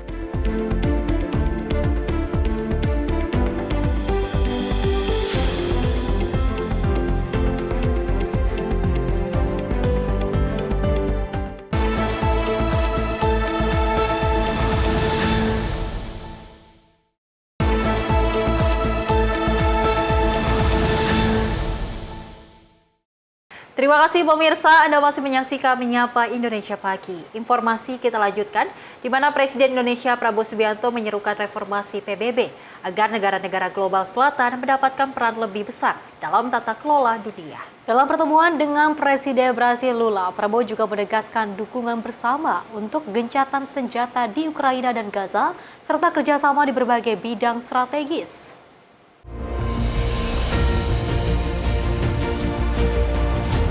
Usai pertemuan bilateral dengan Presiden Brasil Luiz Inácio Lula da Silva di Istana Palácio do Planalto, Brasilia pada Rabu 9 Juli, Presiden Republik Indonesia Prabowo Subianto menyuarakan pentingnya reformasi perserikatan bangsa-bangsa agar negara-negara global selatan mendapatkan peran lebih besar dalam tata kelola dunia. Prabowo menekankan bahwa dalam dinamika global yang terus berkembang, negara-negara berkembang dengan populasi besar dan ekonomi kuat perlu dilibatkan secara lebih proporsional dalam pengambilan keputusan dunia. Ia menyebut Brasil sebagai contoh negara besar yang perlu mengambil peran lebih aktif dan bertanggung jawab dalam memimpin perubahan tersebut. We support your thinking that there must be reforms for the United Nations to increase the voice of other new big players on the global scene. Brazil is a very big country, big population, with a strong economy. I think will have to play a more responsible and leading role. And I think we should combine our efforts, combine our voice to push forward for these reforms. We have to rise to our responsibility to try to achieve a breakthrough in the conflict in Ukraine and also in the Middle East. In Ukraine, I think I agree with your concept and your thinking of continuing the role of the group of friends to try to push towards a tangible and real ceasefire as soon as possible. And on the Middle East, again, we really value your strong stand on the need for immediate cessation, ceasefire in Gaza, and also that the only solution will be a two-state solution. Dalam pertemuan tersebut, kedua pemimpin juga menegaskan komitmen terhadap perdamaian di Ukraina dan Gaza. Selain itu, mereka sepakat memperkuat kerjasama konkret di berbagai bidang, termasuk teknologi pertanian, energi terbarukan, pertahanan, dan perdagangan. Tim redaksi Sinpo TV melaporkan. Selain itu, pemirsa, Presiden Prabowo Subianto menyambut rencana Presiden Brasil Lula untuk membawa ratusan pelaku usaha ke Indonesia dan juga memperkuat kerjasama ekonomi. Dan Prabowo Subianto juga mengapresiasi kemajuan Brasil di sektor pertanian dan menyambut pengiriman tim teknis untuk berbagi inovasi. Pede-se a todas e a todos que aguardem em seus lugares a saída do presidente da República. Presiden Indonesia Prabowo Subianto menyambut antusias rencana Presiden Brasil Luiz Inácio Lula da Silva untuk membawa ratusan pelaku usaha Brasil ke Indonesia. Pernyataan ini disampaikan usai pertemuan bilateral mereka di Istana Palacio do Planalto pada Rabu 9 Juli, Brasilia. Prabowo menilai langkah tersebut akan mempercepat kerjasama konkret dalam perdagangan dan juga investasi. Ia menekankan bahwa Indonesia dan Brasil memiliki banyak kesamaan, termasuk populasi besar dan kekayaan alam yang melimpah, sehingga potensi ekonomi kedua negara sangat besar. We welcome very much your plan to bring several hundred Brazilian entrepreneurs with you on your visit so that we can get tangible cooperation as soon as possible. Many times we sign agreements of partnership and then it remains a written document. But now we feel that we have so many common interests, we have so many resources that we can really benefit each other, not only in trade industry but in many fields. Field of agriculture, Brazil is at the cutting edge.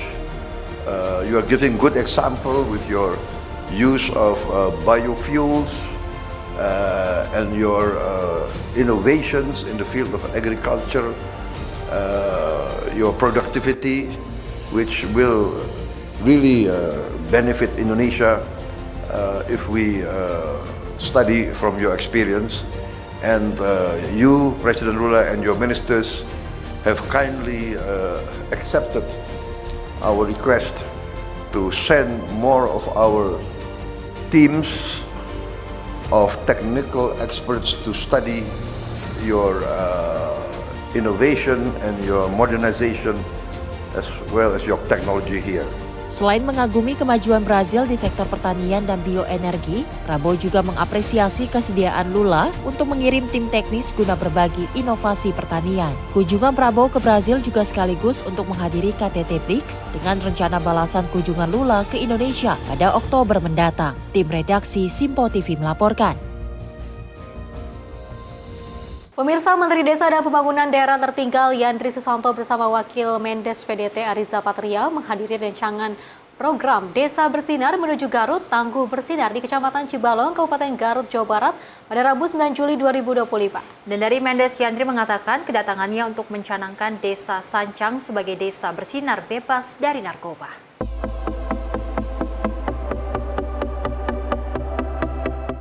Menteri Desa dan Pembangunan Daerah Tertinggal bersama BNN dan Baharkam Mabes Polri sepakat untuk turun ke desa untuk menyatakan perang terhadap narkoba. Hal ini penting karena desa itu termasuk asta-cita ke-6 Presiden Prabowo Subianto, yaitu membangun dari desa dan dari bawah untuk pemerataan ekonomi dan pemberantasan kemiskinan. Mendes Yandri menegaskan jika kementerian yang dipimpinnya serius tangani narkoba yang telah masuk ke desa. Narkoba ini, kata Mendes Yande, dimasukkan sebagai extraordinary crime oleh Presiden Prabowo Subianto selain korupsi dan terorisme. Mendes Yandri mengajak warga desa untuk lakukan kegiatan positif di desa dengan menyukseskan program-program pemerintah yang ada di desa. Saat ini pemerintah telah menggelar program di desa seperti Koperasi Desa Merah Putih yang bisa dimanfaatkan warga desa dengan 8 unit usaha yang dimiliki seperti unit simpan pinjam hingga klinik.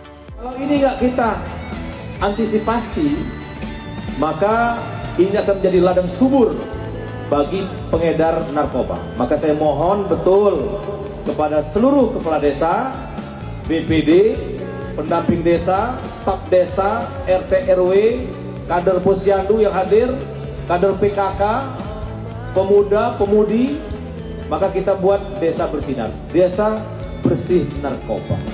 Kita insya Allah tahun depan kita akan mulai sekarang kita rencanakan, coba kita tes urin dulu tuh semua perangkat desa, Pak. Ya, mulai dari kepala desanya, sekdesnya, BPD-nya, siap nggak Pak? Staf desanya, pendamping desanya, dites dulu. Bagaimana memimpin yang benar kalau pemimpinnya sudah busuk dengan narkoba.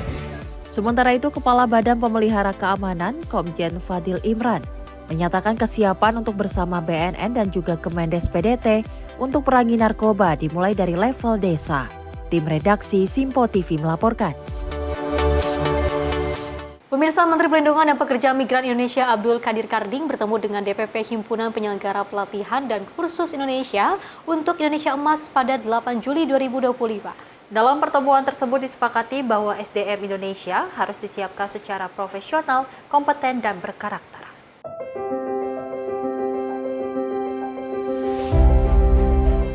Menteri Perlindungan dan Pekerja Migran Indonesia Abdul Qadir Karding bertemu dengan DPP Himpunan Penyelenggara Pelatihan dan Kursus Indonesia untuk Indonesia Emas pada Selasa 8 Juli 2025.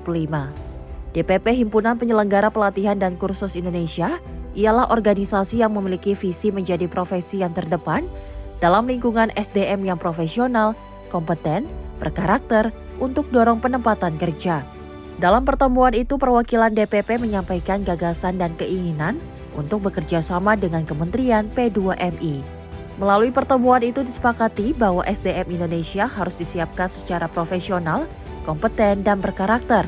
Menteri Karding menegaskan bahwa ke depan semua lembaga pelatihan harus sehat, karena satu saja yang bermasalah bisa merusak sistem pelindungan pekerja migran. Pemetaan peluang kerja dan penyusunan modul pelatihan yang terakognisi secara internasional dinilai sebagai kunci agar pelatihan benar-benar link and match dengan kebutuhan penempatan SDM migran. Ke depan saya kira kita perlu menggenjot penempatan ini, berarti kita harus berkolaborasi. Banyak hal yang bisa kita kolaborasikan. Yang pertama mulai dari pemetaan job sekaligus modulnya. Jadi modul yang terekognisi secara internasional ini yang kita harapkan. Jadi jangan sampai kita pelatihan tetapi tidak diterima di sana. Nah, kita harus link image kan itu. Kolaborasi dengan HIPKI dinilai dapat membuka jalan bagi standarisasi pelatihan, skema penempatan kerja, hingga penguatan pelindungan sejak dari hulu. Dari Jakarta, tim redaksi Simpo TV melaporkan. Informasi lainnya, pemirsa, pekerja migran Indonesia menjadi salah satu target pemberian kredit usaha rakyat. Dan hal ini menjadi upaya pemerintah agar diaspora Indonesia bisa lebih berdaya di luar negeri dengan menjadi wirausaha.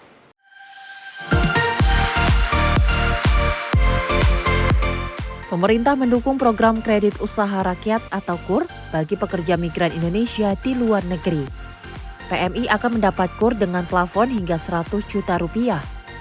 Sementara itu jumlah PMI debitur yang mendapatkan manfaat KUR sebanyak 2.060 debitur.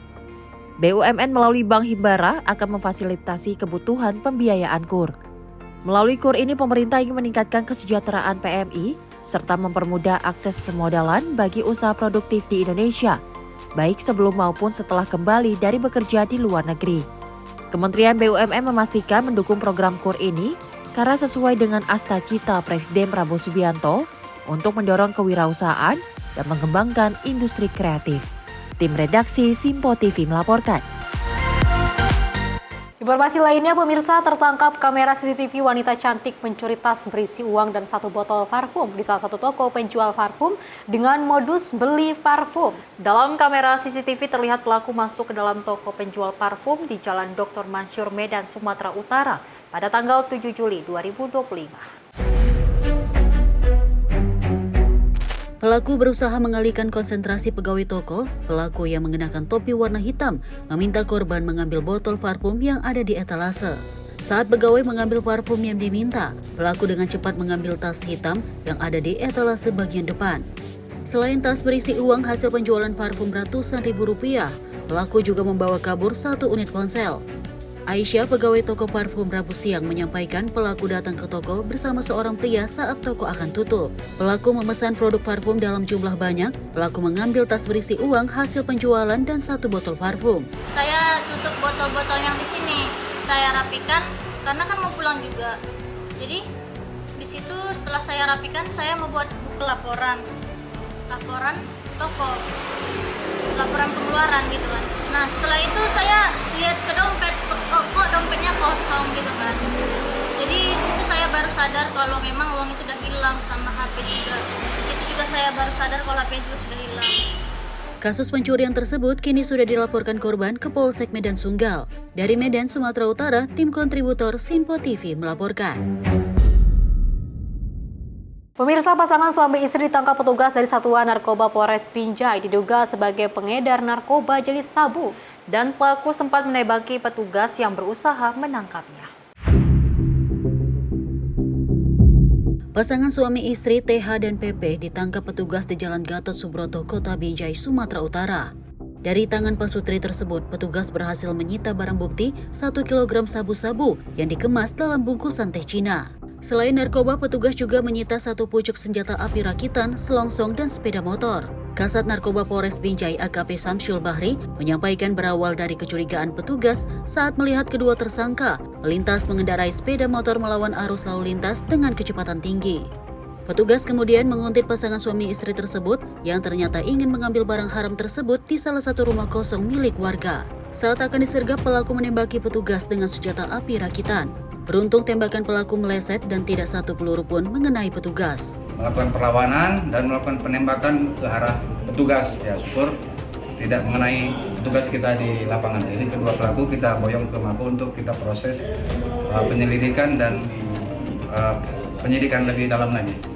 Kedua pelaku disangkakan melanggar pasal 114 ayat 2, subsidiar pasal 112 ayat 2, Jungto pasal 132 ayat 1, Undang-Undang RI nomor 35 tahun 2009 tentang narkotika dengan ancaman hukuman penjara paling singkat 5 tahun dan paling lama seumur hidup atau mati.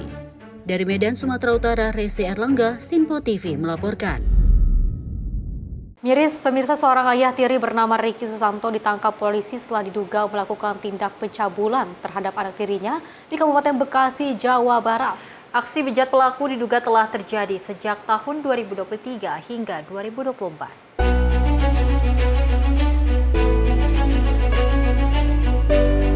Polres Metro Bekasi berhasil menangkap Ricky Susanto, ayah tiri yang melakukan pencabulan terhadap anak tirinya di sebuah rumah kerabat di Kampung Barujul, Desa Cisempur, Kecamatan Cibalong, Kabupaten Tasikmalaya. Pelaku ditangkap setelah sempat melarikan diri pasca dipergok oleh keluarga korban. Aksi pencabulan ini sudah berlangsung sejak korban masih duduk di bangku kelas 5 SD dan terjadi berulang saat sebulan hingga 3-4 kali.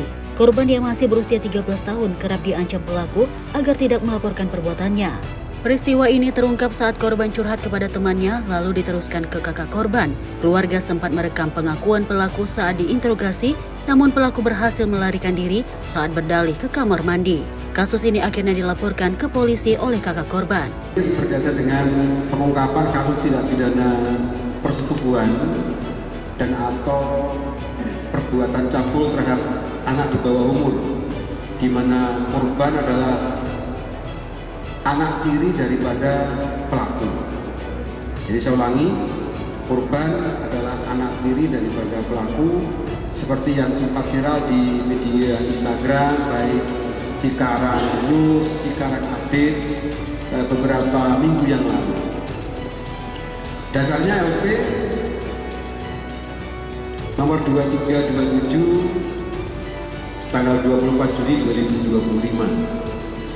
Kemudian perkara tadi yang kita sampaikan berkaitan dengan perkara perbuatan cabul terhadap anak di bawah umur, di mana korban adalah anak tiri daripada pelaku. Dari tangan tersangka, polisi mengamankan barang bukti berupa pakaian dan barang pribadi korban. Atas perbuatannya, tersangka dijerat pasal 81 dan 82 Undang-Undang Nomor 17 Tahun 2016 tentang Perlindungan Anak dengan ancaman hukuman maksimal 15 tahun penjara. Dari Bekasi, tim kontributor Sinpo TV melaporkan. Berawal kenalan melalui media sosial, Ririn Dwi Cahyani, gadis belia warga Pedongkelan, Kepuk, Cengkareng, Jakarta Barat, dibawa lari seorang pria sejak hari Minggu lalu. Kepergian korban dan pelaku sempat terekam kamera pengawas milik warga.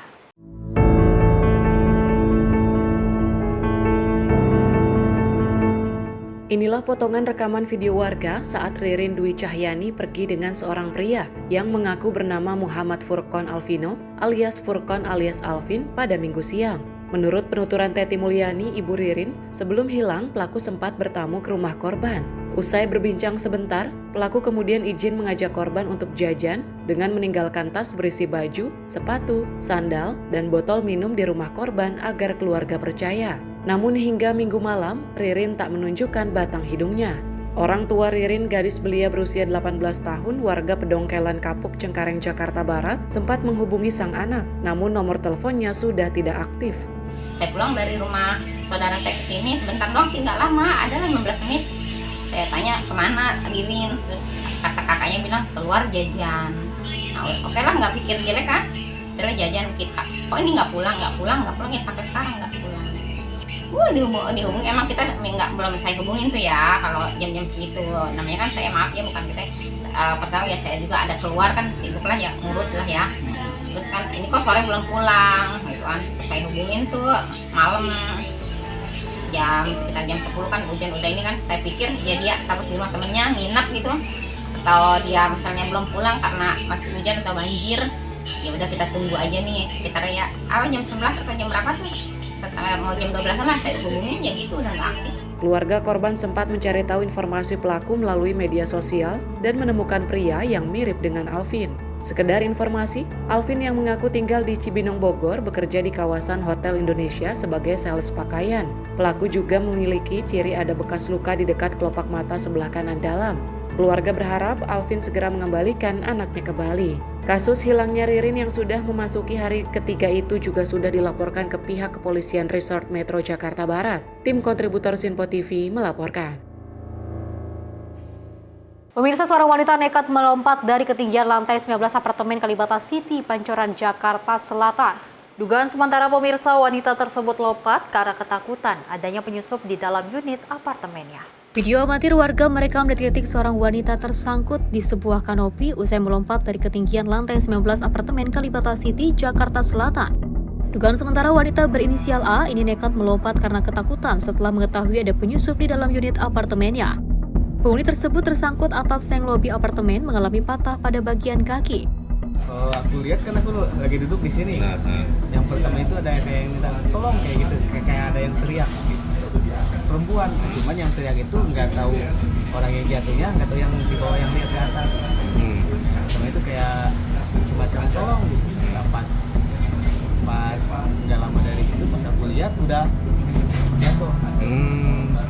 Jadi aku posisinya nggak lihat jatuhnya gimana, cuman pas terus aku lihat kirain gas meledak, kenceng banget. Kirain kayak gas meledak. Terus dilihat orang. Korban yang selamat kini telah berada di rumah sakit untuk mendapatkan penanganan medis. Sementara terduga penyusup sudah diamankan pihak berwajib.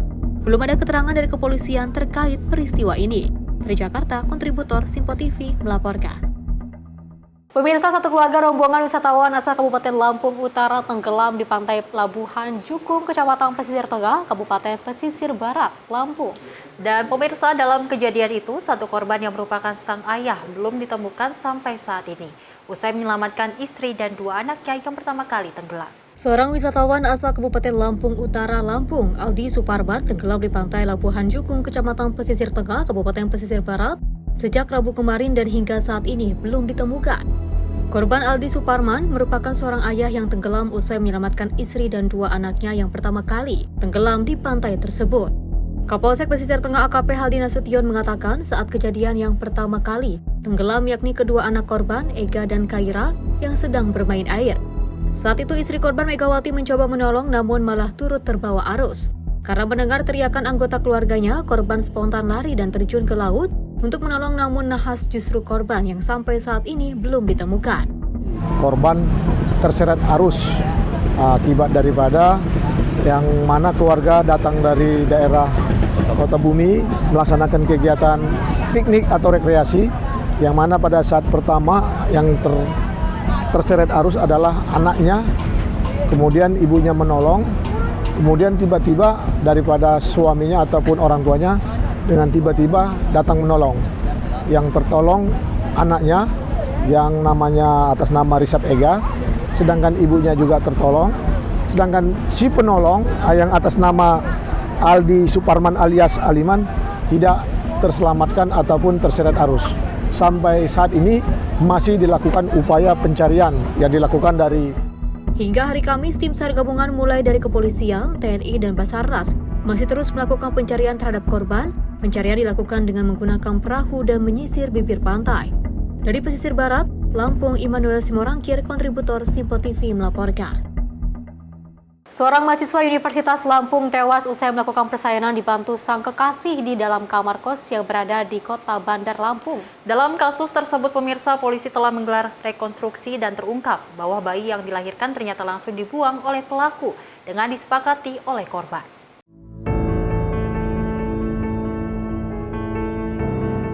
Tim penyidik Polsek Kedaton Kota Bandar Lampung, menggelar rekonstruksi kasus tewasnya mahasiswa Universitas Lampung berinisial SL usai melakukan persalinan di dalam kamar kos.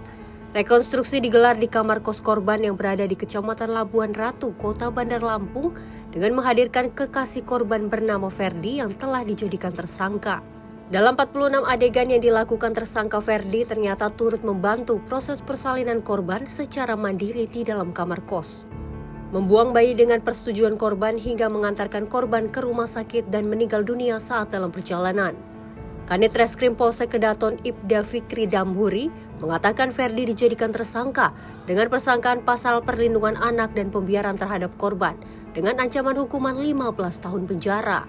Ada 46 adegan kurang lebih sudah selesai dilakukan, ada pendampingan dari jaksa, Kajari Bandar Lampung, sama dari saksi-saksi yang ada di dalam berkas, jadi teman-temannya dan dari kawannya di tersangka juga. Dari fakta ini saya lihat bahwa tersangka ini sempat membantu itu proses lahiran ya? Ya, betul. Dia membantu karena pada pagi harinya memang dia ada di dalam kosan itu. Hingga proses lahiran malam? Sampai proses malam. Iya nih? Ya, memastikan dia ada video ke korban. Kalau dipastikan di situ ada teleponnya memang jam 10 malam. Berarti memang ada kesepakatan mereka untuk membuang bayi di sini? Menurut keterangan tersangka seperti itu. Oke. Tidak ada dari pihak-pihak lain yang membantu ya? Keterangannya tidak ada, karena mereka hanya berdua. Sesuai dengan mereka adegan tadi kan, mereka ulang. Diketahui korban SL yang merupakan mahasiswa Universitas Lampung meninggal dunia usai melahirkan mandiri di dalam kamar kos pada pertengahan Juni lalu. Saat itu polisi langsung mengamankan kekasih korban bernama Ferdi yang turut membantu dalam proses persalinan korban dan membuang bayi di Sungai Wai Sekampung Kabupaten Pesawaran. Dari Bandar Lampung, Immanuel Simorangkir, kontributor Simpo TV melaporkan. Miris sekali ya, saya dan juga pemirsa, ini pergaulan bebas yang sangat merugikan diri sendiri, orang tua, keluarga, kerabat, dan orang lain. Ini kok bisa sih ya, tidak ada pengawasan mungkin dari kedua orang tuanya ataupun dari pihak-pihak terkait seperti itu. Dan mudah-mudahan ini bisa menjadi sebuah contoh untuk kita semua, para orang muda, anak-anak muda zaman sekarang, apalagi mahasiswa, untuk tetap fokus saja belajar. Pacaran boleh untuk membuat motivasi, terus juga membuat kita semangat. Tapi jangan sampai kebablasan, sesuatu yang kebablasan itu kan tidak baik, tidak bagus seperti itu ya. Apalagi dengan kondisi, ini tega sekali loh, ini menggugurkan bayinya, membunuh bayinya, membuang malah seperti itu ya. Terus juga harus melakukan pendarahan, hingga meninggal dunia loh korbannya. Dan juga para pelakunya pun ini juga dijerat dengan pasal penjara seperti saya permisa ya, dan dimana ini juga sangat disayangkan sekali. Mudah-mudahan bisa menjadikan sebuah pembelajaran untuk kita semua agar tetap berhati-hati dan jangan terburu-buru untuk berpacar-pacaran seperti itu ya. Memang kalau kita melihat berita ini menjadi acuan bagi keluarga. Ternyata memang keluarga ini memiliki peran yang sangat penting dan utama dalam menjaga anak-anaknya. Terlebih kita ketahui pergaulan yang saat ini cukup mengerikan ya, Festi. Kalau kita tidak bisa berhati-hati, kita tidak bisa menahan diri, kita bisa terjerat dengan pergaulan-pergaulan yang membawa kita ke negatif. Kita berharap bahwasanya kasus ini menjadi perhatian, menjadi contoh bahwasanya memang ini tidak perlu dicontoh. Dan kita berharap bahwasanya memang dari pelaku ini bisa dihukum dengan sesuai ketentuan dari pihak kepolisian, dan pastinya kita berharap ini keluarga yang ditinggalkan dari korban ataupun pelaku ada dari seorang ibunya, ini bisa diberikan ketabahan dan kesabaran pastinya. Dan pemirsa, informasi tadi sekaligus mengakhiri jumpa kita. Saya Festi Rahmadi dan saya Selis Rekar. Terima kasih dan sampai jumpa.